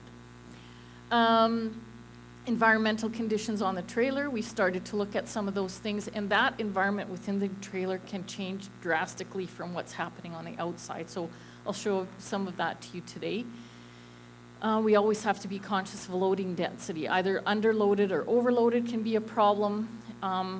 Energy balance, in terms of maintaining that balance through the whole transport. How many of you have ever been on a transport trailer, like ridden inside a trailer? And what do you think? If you've ever tried to stand, and I know we have 2 legs instead of 4, but when you're cornering, when there's braking happening, it takes a lot of energy to maintain that balance over a whole journey. And some of those animals, if they go up to 48 hours, that's a long time and lots of energy required to do that. Transport duration, that goes without saying. How far can those animals go before they really start to deplete their energy reserves and have things like dark cutting, or have animals that go down on the trailer? That's something we really have to look at. And then, of course, there's always injury involved with transportation because, again, with the loading and unloading, if anybody falls down on the trailer, they might get stepped on, they could be pushed against the side. There's always potential for injury, of course. So I always get this question. So how do we assess transport stress? How do I do it? How do I know really what's happening in that animal? So as a scientist, we've developed kind of a toolkit. And in my lab, we've come up with the combination, and I think this goes with measuring any animal welfare and beef cattle welfare to measure the behavior as well as the physiology. And you can measure both, and I'm going to show you how. And so what we really look for is this change from normal. That's really what we're looking for when we're seeing how does any stressor affect an animal. So we can see that in terms of their behavior. You can see that I'm taking that picture and that animal's responding to me. So when I actually go, this is a good example of what you don't want to happen. So if I'm observing those animals post-transportation, I don't want them to know that I'm there because that actually changes their behavior. So I have cameras and I have lots of different ways of assessing that behavior without them observing me such that their behavior's changed. In terms of physiology, same thing. I don't want my handling to affect the actual stressor that I'm looking at. So if you're handling those cattle roughly, or you've used the prod just before you take a sample, then that's going to, what I'm measuring will be the actual stress of the actual use of the prod, or yelling by the actual handler instead of maybe the handling, the transport stress, for example. So we have to be really careful how we capture some of those measurements. So what do I mean in terms of some of the behavior? What things can we measure? So you have to remember, to get a good indication of what's happening, we measure the behavior. We look at it, we get measurements before, during, and then post-transport. So what things can we look at? We can look at respiration rate. Actually, if you've ever watched an animal in the chute or anything, it's very easy, and especially in the winter, you can even see the respiration. You can count that respiration rate. We can look at panting. You can see that pretty clearly, and drooling is an indication often of dehydration. Feeding and drinking, there's easy ways, automated ways actually to collect that information. Here's a picture from our research feedlot, and I always use this as proof. It says eat. Animals can spell and we just don't know it, so I always use that joke. Some people, some people don't. But here you can see we have an automated feed bunk monitoring system that it gives for each animal, has a transponder in their ear, and we can calculate exactly how much time they spend at the feed bunk and how much intake they have over 24/7 for as long as they're in these feedlot pens. Another automated way you can see, I don't know if people at the back can see it, but on the back of the leg we have an automated device. It's a data logger that's essentially an accelerometer that allows us to know when those animals are lying and when they're standing. So that's another way that we don't have to sit in front of a video camera or video recordings and count that information. Here's a collar. It actually looks at measuring rumination. So it's another way we can know when animals stressed because they ruminate less. So it's something else we use, and we can monitor kind of before and after transportation. We can look at things again. This same device gives us lying, standing, walking. We can see how many times they've slipped or fallen when they're coming off the trailer. We can give them a locomotion score to see if they've become lame during transport. And again, like I said, the rumination collar has been very useful. In terms of, can you hear me out okay? Is it clear? Good. In terms of the physiology, so things like blood indicators, cortisol is a stress hormone, so we can measure that in the blood, the saliva, or the hair, depending on what trial we're doing and how we need to measure that. Substance P, it's an indicator of pain. So say that we have an animal that has become lame. We want to know if that lameness score is actually due to just a different gait, or if that is associated with lameness that's painful. So we can measure that biomarker in the blood. We can look at immune function, so things like white blood cell counts, neutrophil lymphocyte ratios, this acute phase proteins. So they're an indication of inflammation, so we can measure haptoglobin, and another one is serum amyloid A. We can measure lactate in the muscles, heat shock proteins. There's a long, long list, and this is not the only things, some of the things we can measure. These are mostly what my lab has used in our kind of toolkit to measure, but there are many others, and as we go through, there's other, as we move into the DNA age, proteomics and metabolomics, all of these markers are now available to us, so we can start adding those to our list. And of course, weight loss or shrink as we know it. Here's something we've used over time as well. So infrared thermography, we can take whole body images to see how some of the loading densities and things like that can affect the animal's temperature. Here on the bottom, this was actually a trial we did. Luckily in the summer, you can see this belt here is where we had them instrumented with heart rate monitors. And we actually, on this particular trial, we got the entire trip. So we got the loading while they're on the trailer. Actually, the heart rate goes down within about 30 minutes once they're on the trailer. And then it stayed steady for the rest of the remainder of the trip. So that tells me that that loading is a very stressful part of the transportation. And once they settle in, it goes down. But I can tell you, you can only do these, to keep these bands on, because you have to put the electrodes around and then you have to put the electrode gel. It's just like when you go to the doctor's, the same thing. to keep that gel and that belt in place when they're on the trailer for that number of hours is quite difficult. We got maybe out of 30 animals that we did, we got a whole data set for maybe half of them. So it tells you how difficult it is to get that information over that period of time. And you can't do this kind of work in the winter because the gel under that electrode will freeze. So it's kind of a summer research project. To look at the inside of the trailer, so the environment there, we use what are called eye buttons, and there's lots of different devices, but these are just really handy. That you can see they're small, they're the size of a nickel. And we place up to 45 of them within a trailer. So we place them along the outside lines and along the midline on the ceiling. And we, depending on the size of the compartment, we put either 5 to 11 per compartment. And they can log the temperature within those compartments at 1 minute intervals for the entire trip. So that really gives us a nice picture of what's happening to the environment within that trailer.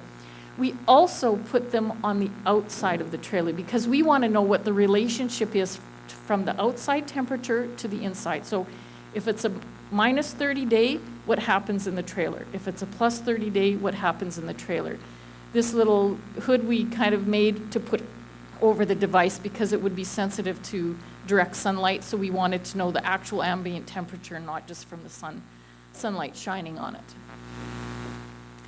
So this is Earl, and I've used this picture of Earl, and hopefully Earl isn't in the room. Earl was an experienced truck driver that helped us on, when we first started all of our transport work, he helped us on many of our transport trials. And Earl had infinite pleasure in daily telling me how he thought what we were doing wasn't useful, and he didn't say it in those nice of words, I can tell you. He told me he could tell us everything we had to know. We didn't have to do this research and waste money. So I have to say, at certain aspects, I would say Earl was right. But what we did will show that science can tell us some things that Earl cannot. So if Earl is in the room, see, maybe he is. He probably heard that. I hope he's listening.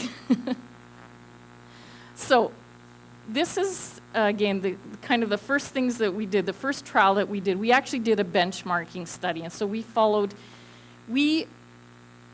wanted to collect up to 10,000 surveys, and we actually collected almost 7,000, which is unheard of, really, in industry things, because it's difficult to get people to participate in those things.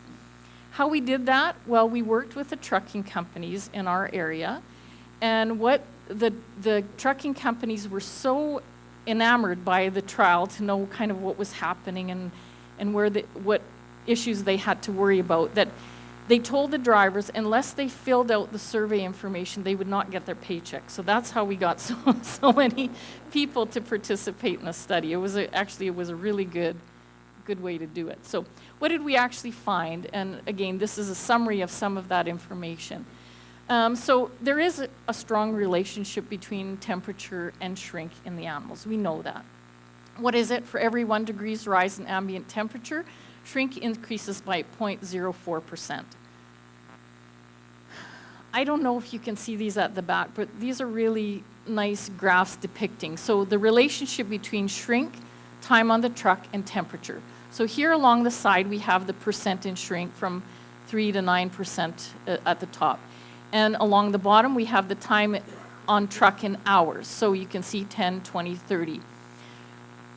I put an arrow here at that 30-hour mark, and that's where I think we really, if I have to make a recommendation to producers as to how long those animals should be on the truck, that's where I would put the arrow. When I first showed this graph to producers, and I said, so from this graph, what do you think it means? What should we take away from this graph? And I had many people tell me, oh, when they reach 30 hours, it doesn't matter. We can up to 30 hours, and we can transport them because you can see the shrink increases quite rapidly, and then it starts to plateau at about that 30 hours.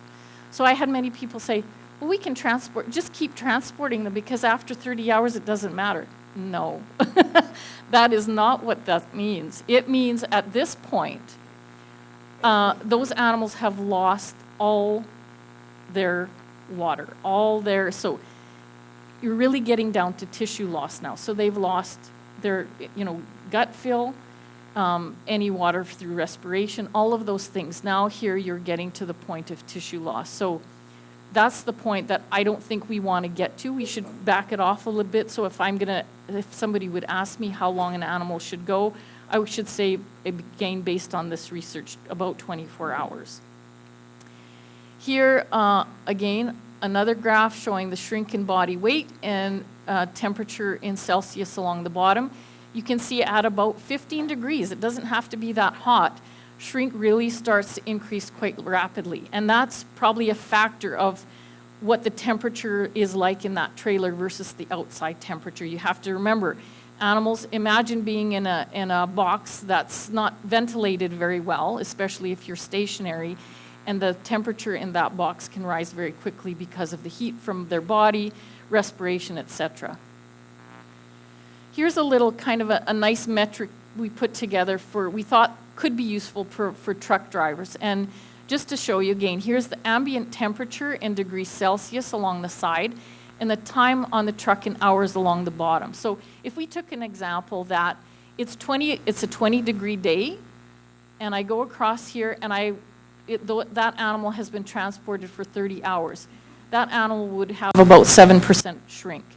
Again, we did some calculations and we said that for each of these numbers that we come up with here, you would add 1.56% for feeders, 2.6 for calves, and almost getting close to 4% for cull cows. So again, just a guide to know the types of cattle you're transporting and what may happen to them once they're on that truck for that length of time at a certain temperature. Something that was really interesting to me, because when we followed, again, we had the drivers fill these out, and we wanted to know, because when we're talking about the length of transport, we're talking about everything that happens. It's not just the time that, they're driving. It's actually the entire time. Could be, waiting to be loaded, waiting to be unloaded. All of the delays that can happen to those animals while they're on the trailer. So we followed these types of delays. So delay at the border. So a lot of our cattle that we follow were going down into Pasco, Washington from Alberta and down into the packing plant there, waiting to be unloaded, a driver rest, mechanical issues with the trailer that meant they had to stay there, traffic and weather delays. So this is the mean time in hours was an example here, 1.3 hours at the border, and 77% of the loads had that type of delay.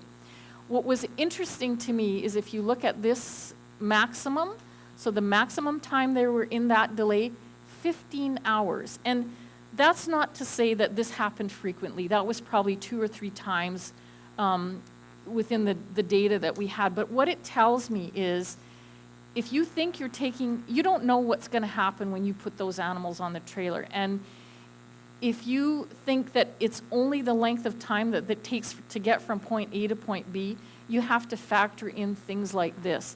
Unloading, 12 hours. And we double-checked this. That did happen. Driver rest stop, 15 hours. So you're adding that time that animals have to be on the trailer to the entire trip.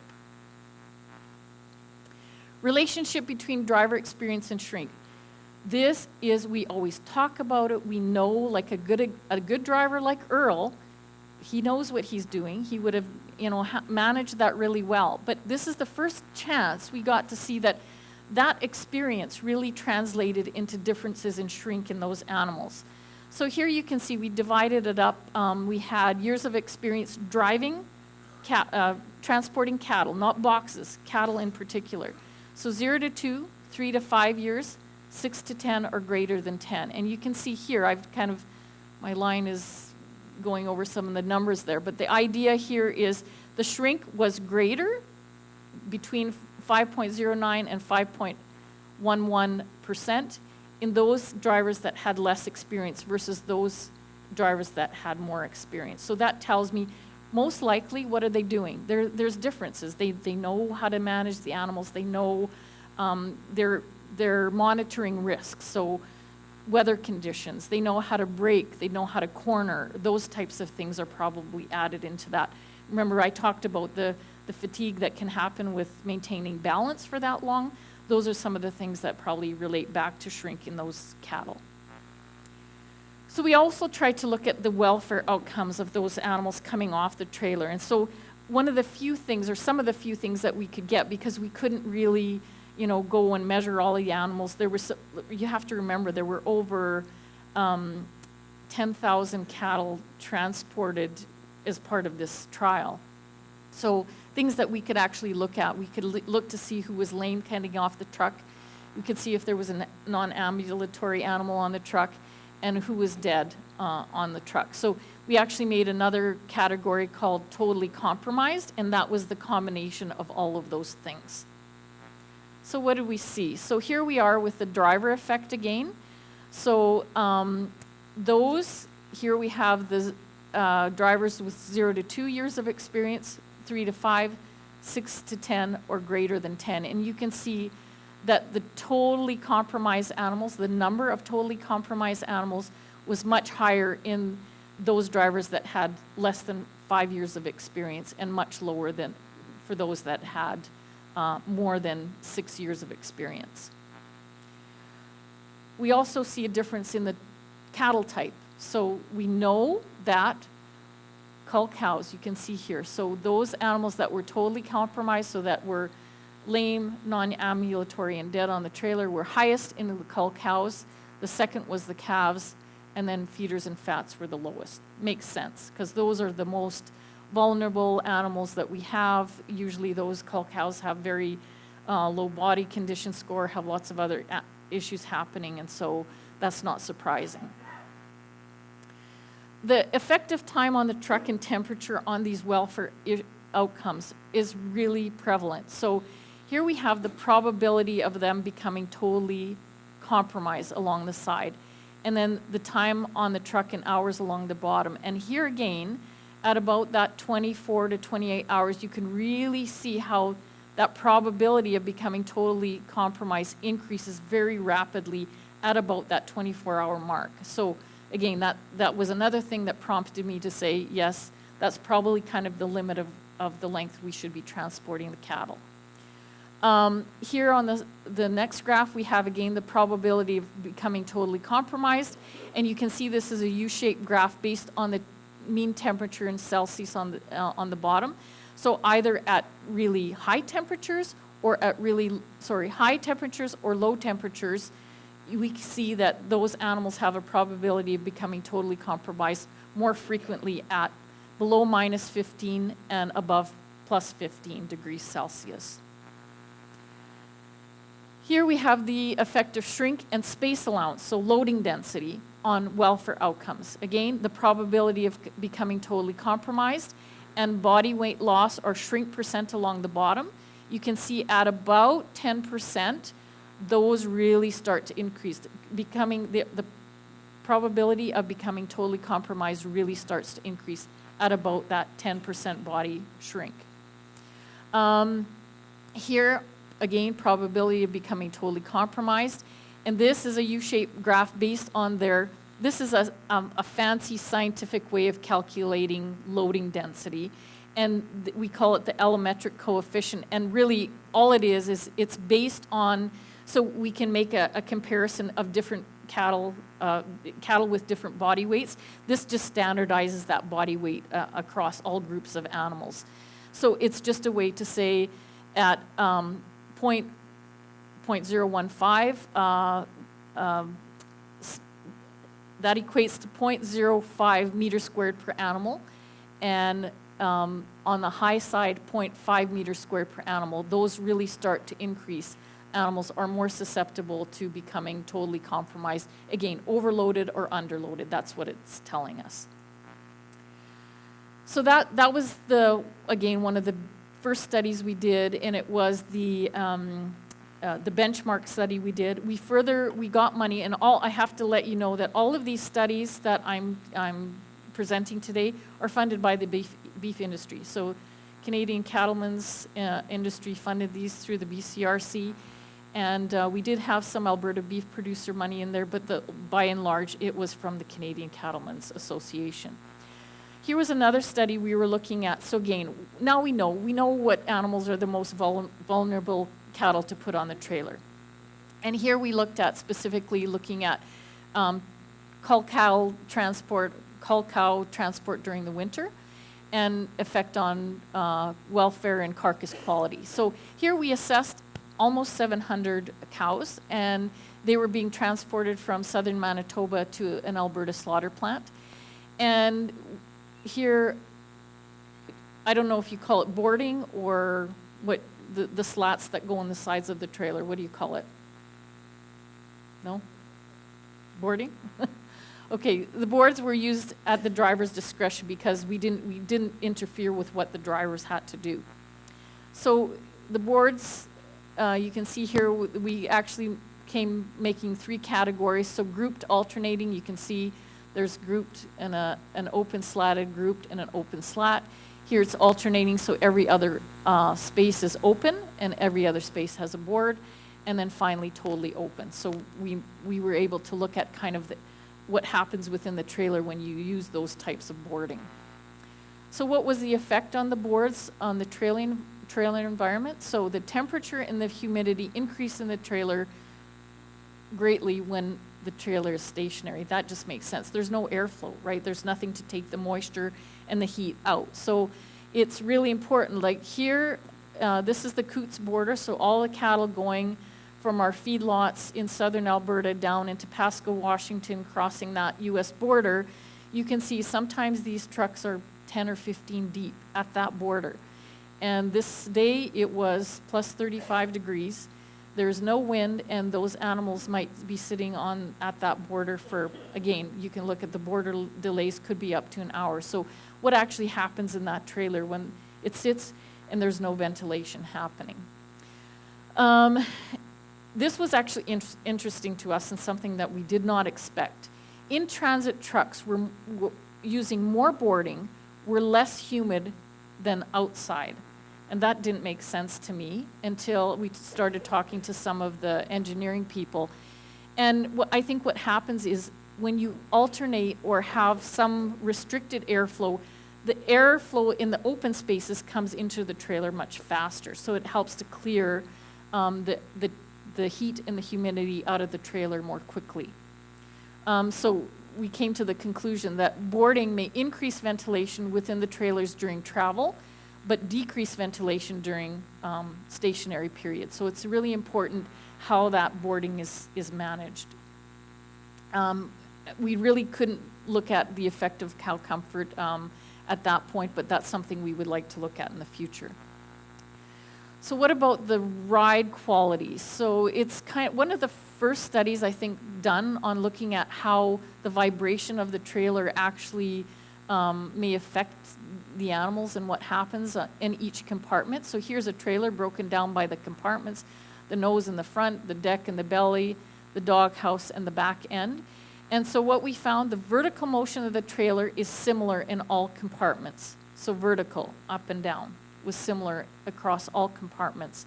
The lateral, side-to-side motion was greatest in the back. So, sorry, back and forward was greatest in the back because it makes sense. It's the farthest point.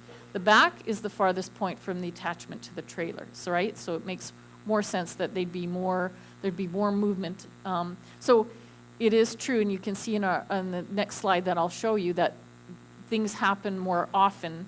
Animals falling down or losing balance might happen more often in the back two compartments. Horizontal motions, so again, up and down, side to side, greatest in the nose and the back and the doghouse. So how does that relate to actual bruising of the carcasses that we looked at? Overall, 80% of the carcasses were bruised and these are, remember, called cows going. So to the slaughter plant. So 80%, 80 of all those 700 carcasses were bruised, not 80%, 80 out of 673 carcasses. 18% had severe bruising, and 14% had bruising in more than one location on the carcass. More severely bruised carcasses occurred in cows transported in the doghouse, as I indicated. And in that doghouse, they had 3 times more bruising than animals that were transported in the back, almost 4 times more than those animals transported in the belly, 2 times more than in the deck, and almost 4 times more than in the nose. So you can see that motion and what happens back and forward, and that equates to how the animals, or how the drivers brake. So again, that braking point or turning point, how important that is to looking at what bruising comes out of, what happens in those compartments. In increasing, we found this as well, increasing the duration of waiting to unload from 30 minutes to 1 hour. So just 30 minutes difference increased the odds of severe bruising by 1.1 times. So again, the animals are in there, they might start, some might want to lay down, others may fall. It just increases the opportunities for injuries to occur. So what about compromised animals? So 50% of the loads had at least one cow compromised at loading. 3 cows, 0.04% went down and were euthanized on the trailer. And so that tells us, and this is the biggest message I can send, that poor cow condition at the time of loading is the biggest risk factor in determining the condition of that animal at offloading. And I think everybody knows that. I think we have to be really aware of that point. So overall, from all of this work, cull cows had the greatest probability of poor welfare outcomes. That's not surprising. More welfare issues when transport exceeds 30 hours. And again, if somebody asked me where I would put that line, I would say at about 24 hours. Longer journeys at higher temperatures increase shrink and increase poor welfare outcomes as well. So not just shrink, but the actual outcome, the welfare outcomes. We saw more lameness, more non-ambulatory, and more dead animals when those 2 conditions were high. Again, cattle shipped at loading densities lower than 0.05 meters squared or greater than 1.5 meters squared were likely to die, become non-ambulatory or lame. So loading density is very important. We know this. I would also like to do more research in this area, because if you kind of look into the scientific literature and what's available, there's very little. Even when the CFIA comes forward to put these regulations together, there's very little information to kind of guide us as to what this should be. And finally, even the best transporters and conditions cannot compensate for poor loading decisions. So this is the last thing I'll be presenting to you today. It's a study that we just completed quite recently. We are yet to publish this information, but prevalence of risk factors associated with compromised and unfit cattle arriving at auction markets and abattoirs in Alberta. I think we need to do this same study across the country. So not just in Alberta, but across Canada. So when we market animals, really marketing means transporting them. I don't know of very few ways we can market without transporting those cattle. So transport of compromised animals and unfit is a major welfare concern. We know that. Transport is a key factor in the condition of the animal at unloading, as I showed you previously in the other work. Again, what goes on, the condition it goes on is only exacerbated when the animals come off the trailer. So loading decisions are really critical, and I can't stress that enough. We don't need a negative industry image. Everybody now has a cell phone with a camera in it, obviously, and so what we don't want is to have some of that put on camera that goes viral on the internet.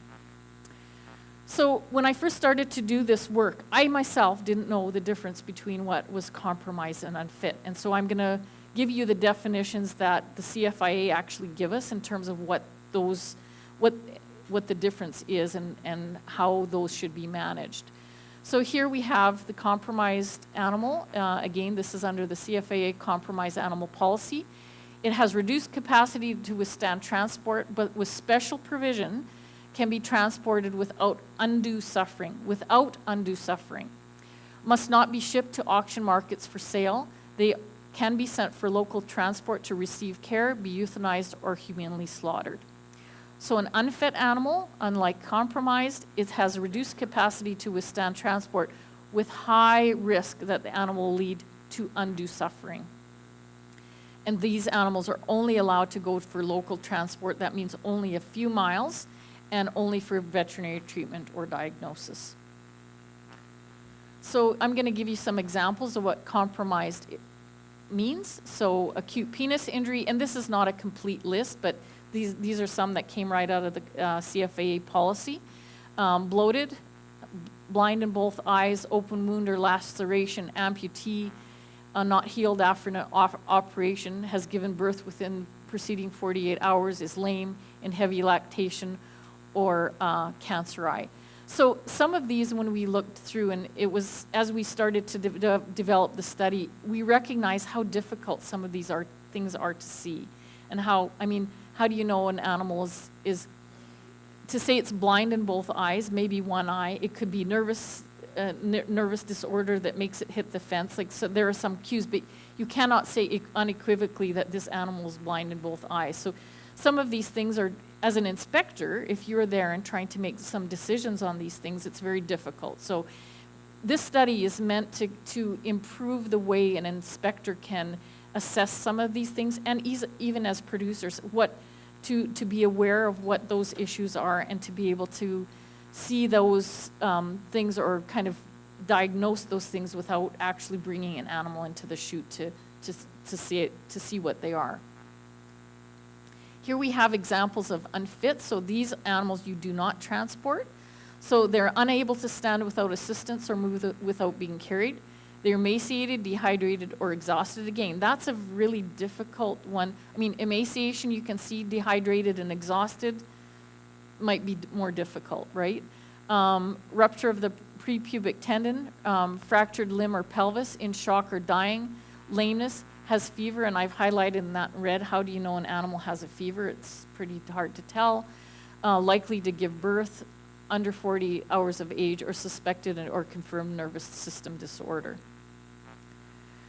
So when we looked again into the literature and to see, really there was a lack of scientific information on the prevalence and risk factors associated with compromised and unfit cattle. And so I think as beef producers, we really have to be aware. If we get asked by someone in the public to say, we think these are issues, well, how big of an issue is it? What's happening? Can we speak to that intelligently and to say, actually, we know that the prevalence rate is such and such, and we're doing this, and we're watching these things. And so we really need to have that on a radar and be able to answer those questions when they're asked. So again, when we started to look at some of this, there was nothing in the literature to give any indication as to what this actually looks like in our industry. So we were given money again by the, we got this for the Growing Forward through the Canadian government. It was a 2-year study, and also we got funding from the Alberta Farm Care Association, Alberta Milk, Alberta Cattle Feeders, and the Alberta Beef Producers all had vested interest in this project. So here, my master's student that actually did the work, and then I collaborated with others from AFAC, University of Saskatchewan, and University of Calgary.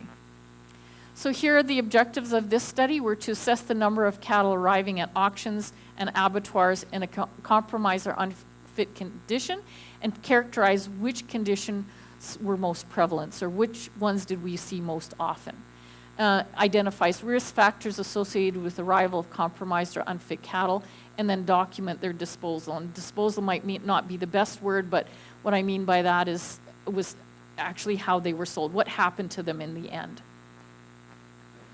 So here we looked at, again, the auctions and abattoirs, how we sampled. We selected the facilities that we went to by their willingness to participate. We couldn't be there if they did not want us to be there.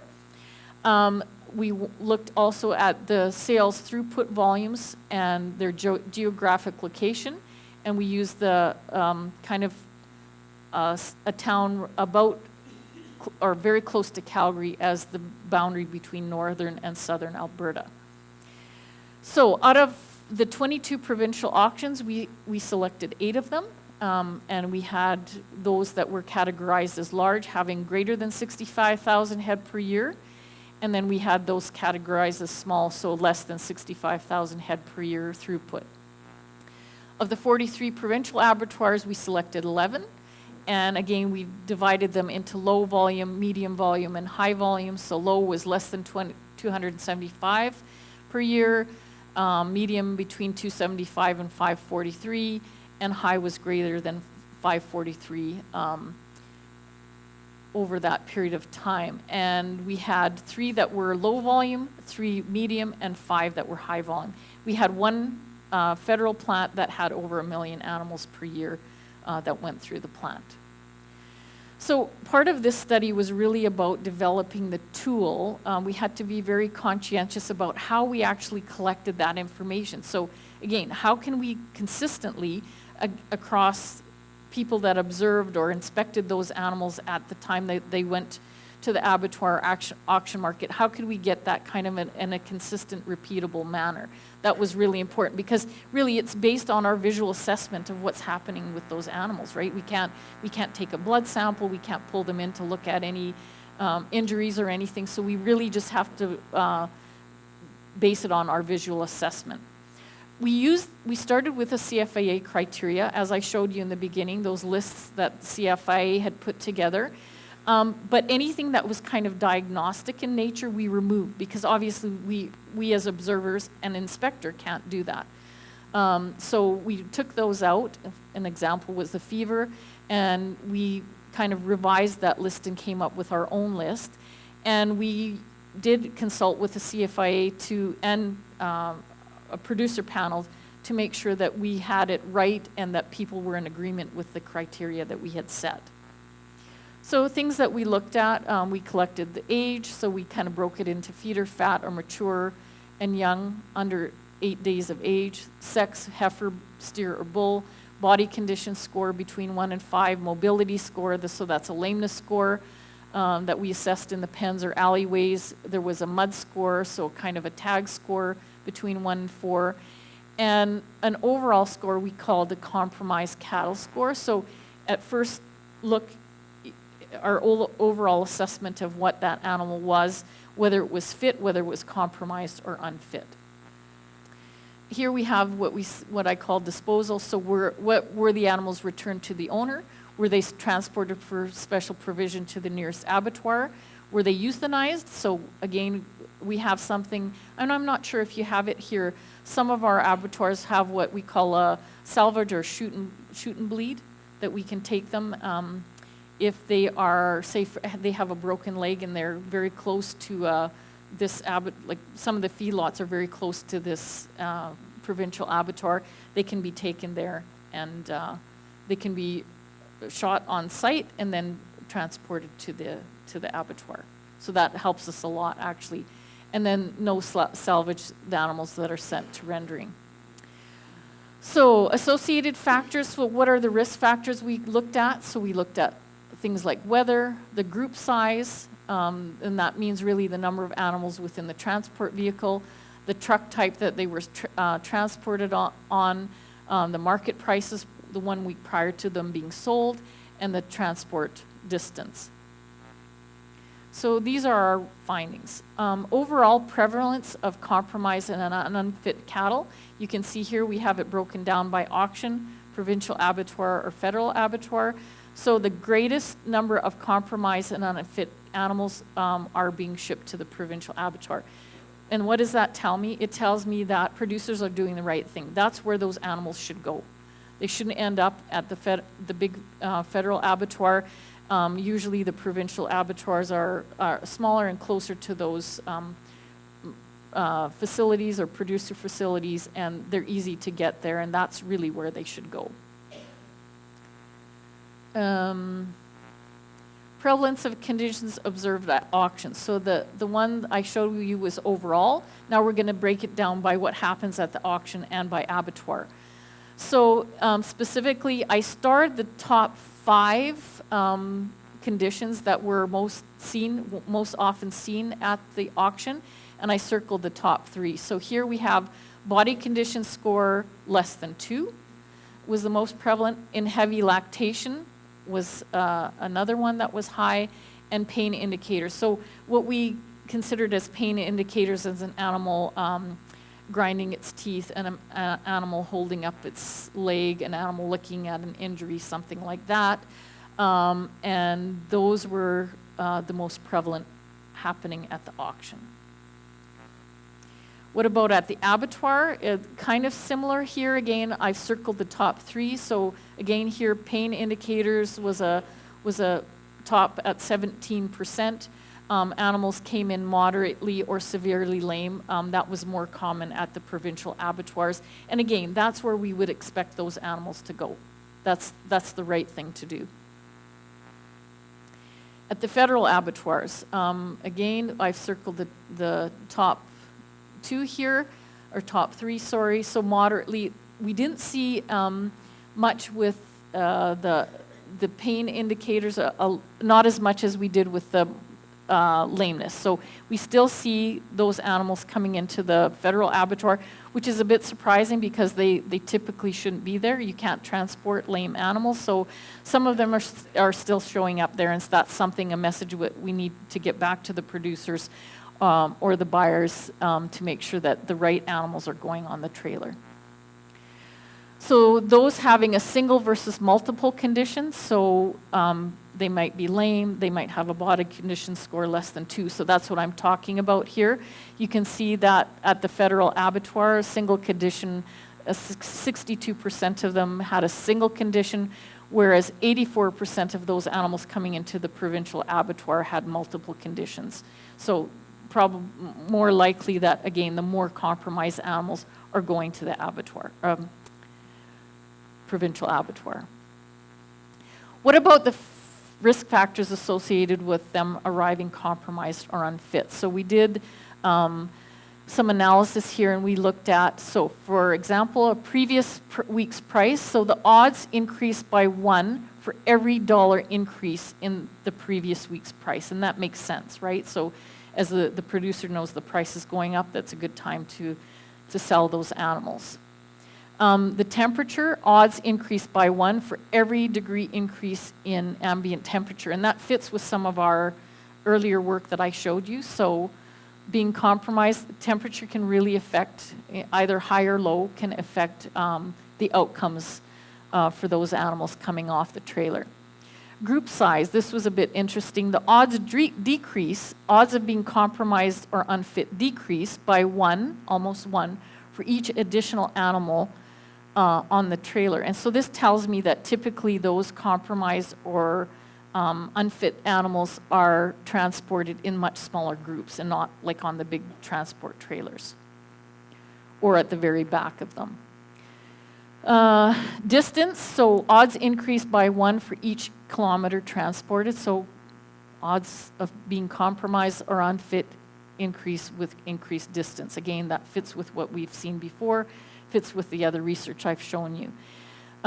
This is probably specific to Alberta. I'm not sure how that would follow here, but odds of increase by 3.4 times of being compromised or unfit if the animals went to southern abattoirs versus northern abattoirs. And that's just because we have that 1 or 2 abattoirs that do that salvage slaughter, the shoot and bleed. So that's why that's happening, or that's why we saw that result. Location, the odds increased by 6.5 in cattle arriving to provincial abattoirs. Again, that's where those types of animals are going.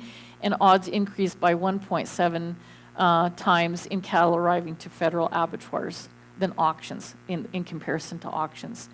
Age, this is again not a surprise. Age, compromised or unfit animals, the odds increased by 3.5 times for mature versus feeders. So those are the cull cows we're talking about.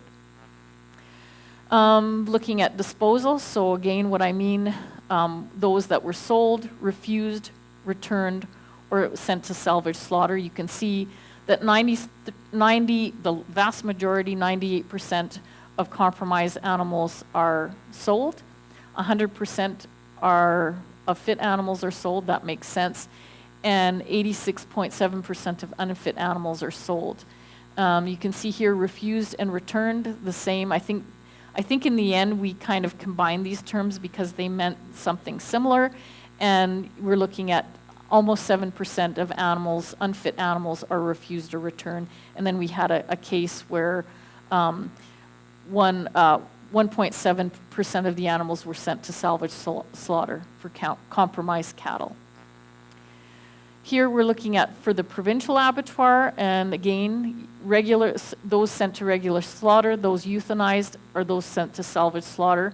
Again, 100% of the fit animals were sent for regular slaughter, 100% of the compromised were sent for regular slaughter, and of those that were unfit, 89% went for regular slaughter, 3.7% were euthanized, and 7.4% were sent for salvage slaughter.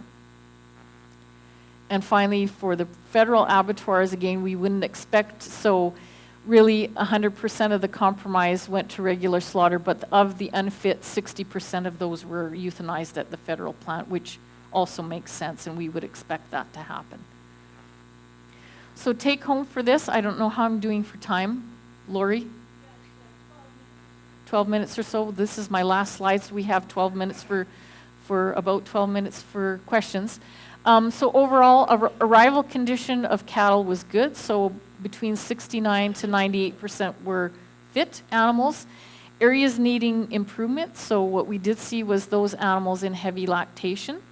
I didn't break it out, if you notice, I didn't break it out by dairy and beef, because I think when dairy animals come into the system, they are essentially sold as beef. So I don't think we want to pit industries against one another. The concept here is that as producers producing animals that would be consumed as beef, these are the things we have to be knowledgeable about or be concerned with. So again, animals were brought in that were still in heavy lactation. That's not what we want. Emaciation, so body condition scores, and those speaking to the kind of the cull cows. Lameness, we did see a lot of lameness, so moderate to severe lameness, an issue. Severe legs injuries or swelling, we did see a lot of that, and a lot of respiratory disease animals were sent. So we need to continue with our education and identification of compromised and unfit cattle. We need to educate producers, inspectors, auction market personnel about what is considered compromised and unfit and how to manage that appropriately. And then to develop a kind of a repeatable assessment method and understand the risk factors so we can, again, send that information back to you. We hope to publish some of this work in the next year, and so that will be available to you. It is on the AFAC, Alberta Farm Animal Care website, the report from this project, so if you want to look at that or send me an email and I can send it to you, no problem. So with that, I thank you for your attention and blabbed on for a long time, but you can we can ask questions now, take questions. Any questions for Dr. Kerr?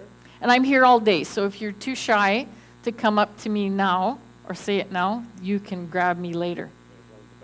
Okay. A great set of data, Dr. Karen. Just concerned about a lot of that seems to be focused on the cow side, whereas here in Ontario we bring a lot of Western feeder cattle in. Concerned about that data being related to the feeder cattle, which is a different set of conditions. You're right. So when we did, so that first survey that I showed you, we hoped to get more cull cow or kind of across all cattle types information.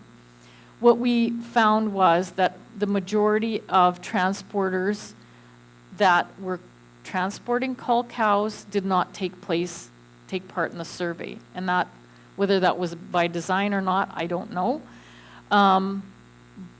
But that, you're right. I mean, that information, and that's why we went on to do the study specifically on looking at the cull cows during the winter.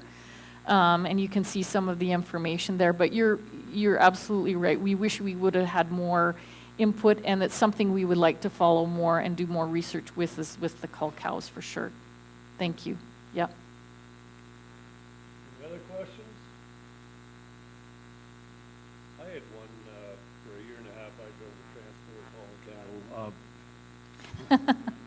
So, did you interview any of the truckers? Have they ever showed up at someone's place and someone's trying to load something? They're like, really shouldn't be taken. Like, what responsibility does the driver have versus, like, to tell the producer, no, I can't take that, or anything along that line? So the regulations do say those that load or cause to be loaded, so caused to be loaded, are responsible. So it is the responsibility of the producer and the driver. So it used to be, until they made that clarification, that it's exactly what happened, that I think the drivers felt lots of pressure, and still do, even though you have, that's part of your responsibility, and you can be charged.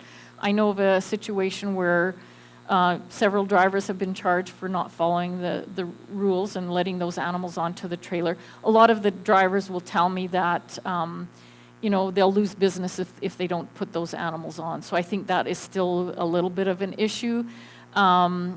I think we just have to, again, educate. I spent a lot of time with the drivers and knowing that, they shouldn't feel bad for saying no, but ultimately it comes down to economics, and if that's your business. But I think we all have a role to play, and it is actually legally a driver's responsibility as well. Yep. Any other questions? A question that, oops. Sorry. Yeah. We have one right in the back.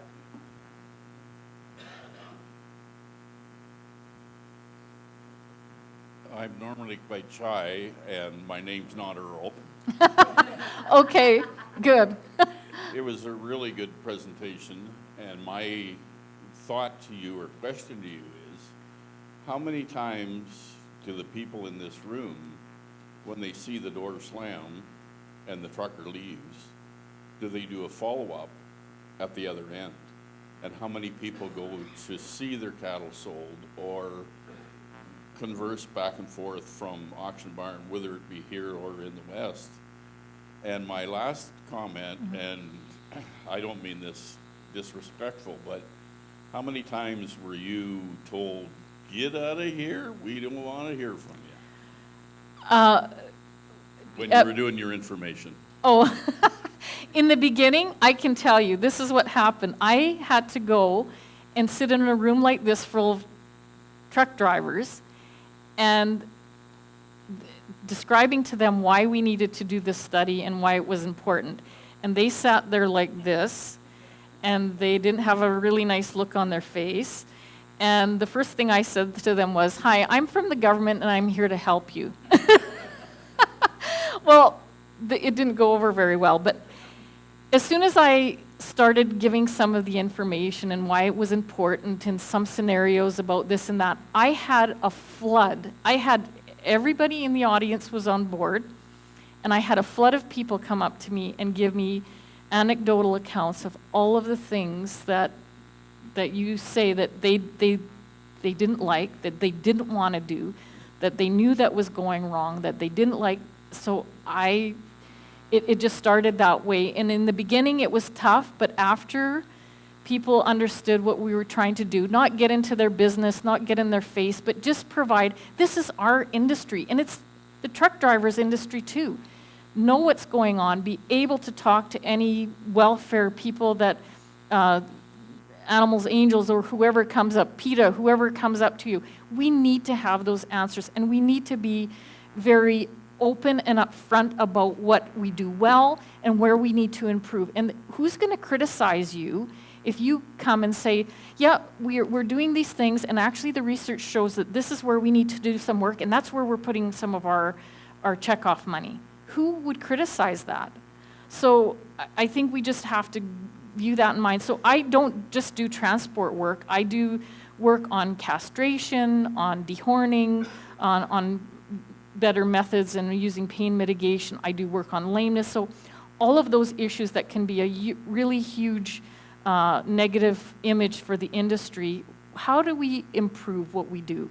We know we do a good job, but can we take it to the next level? And so I always find that people are receptive to that.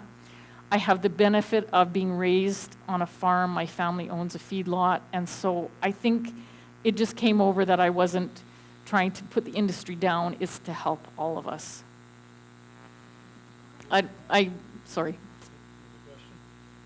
Question on proposed transport regs that are in the works. They're supposed to be fairly close.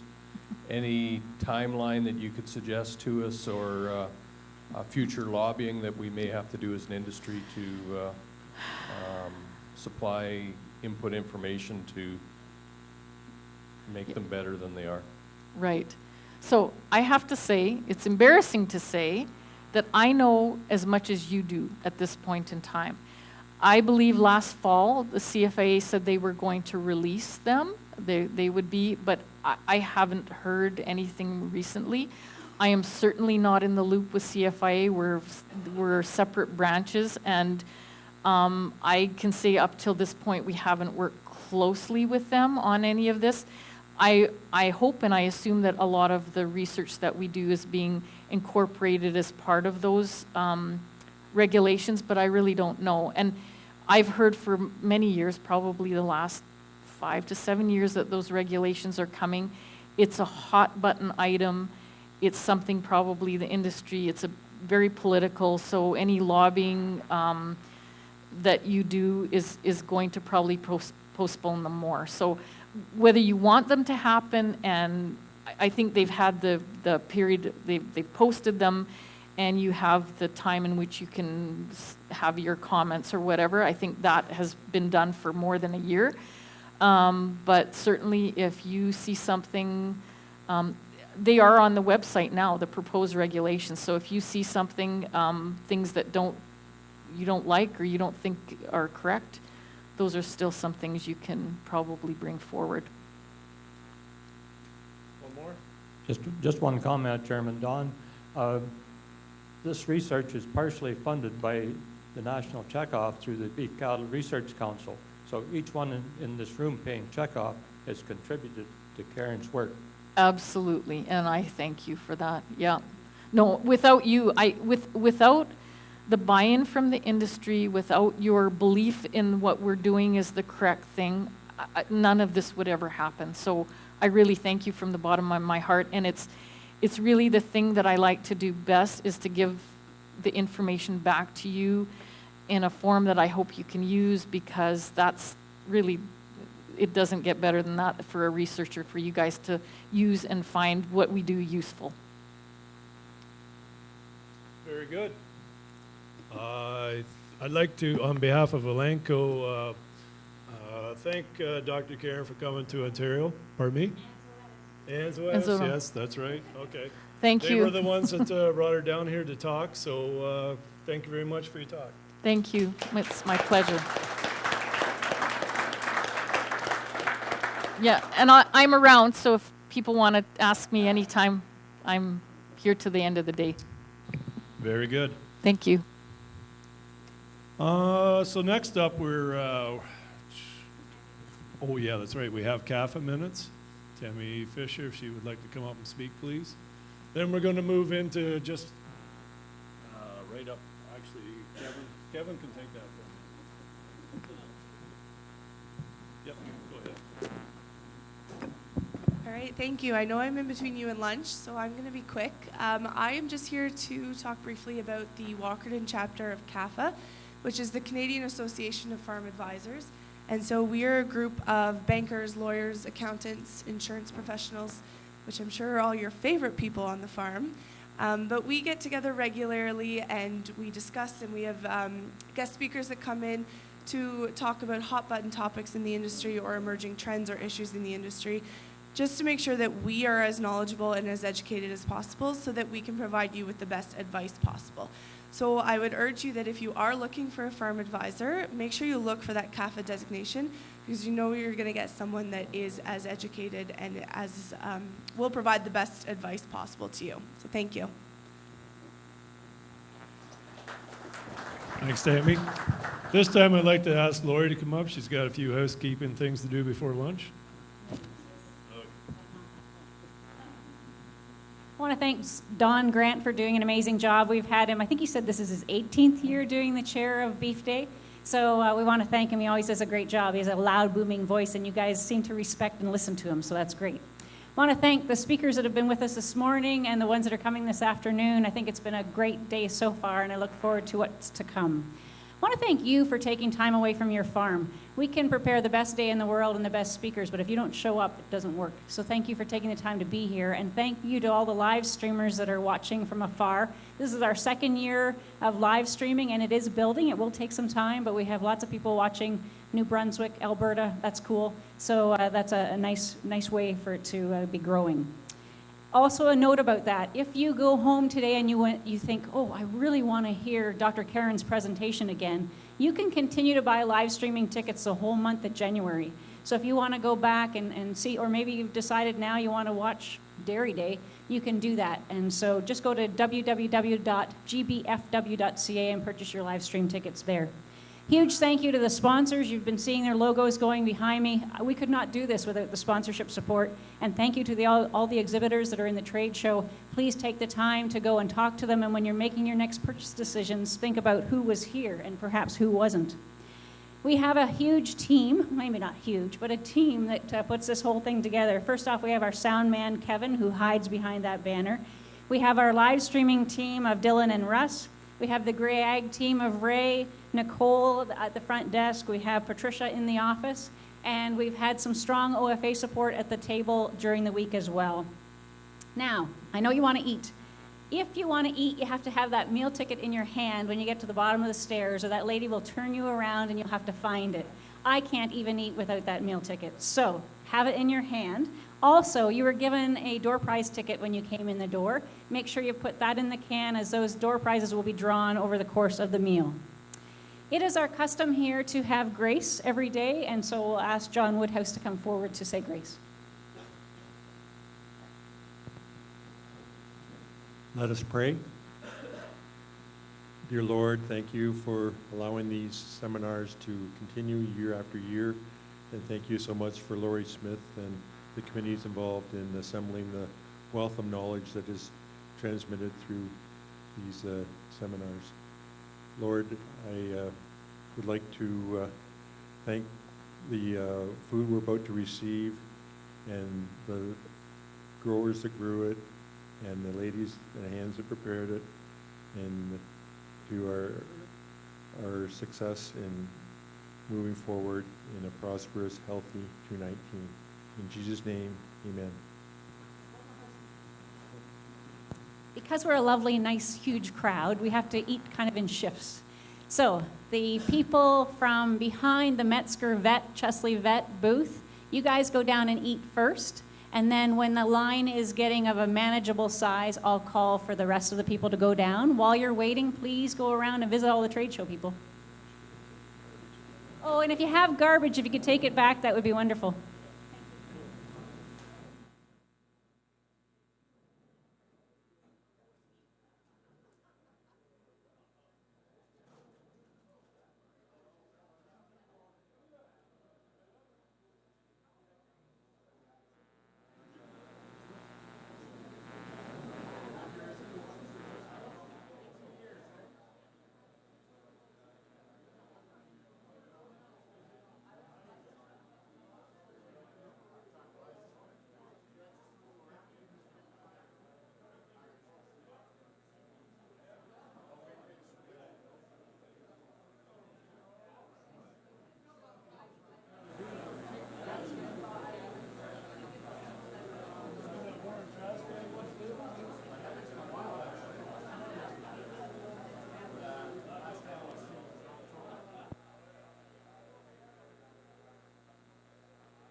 Everybody else can go down and eat now.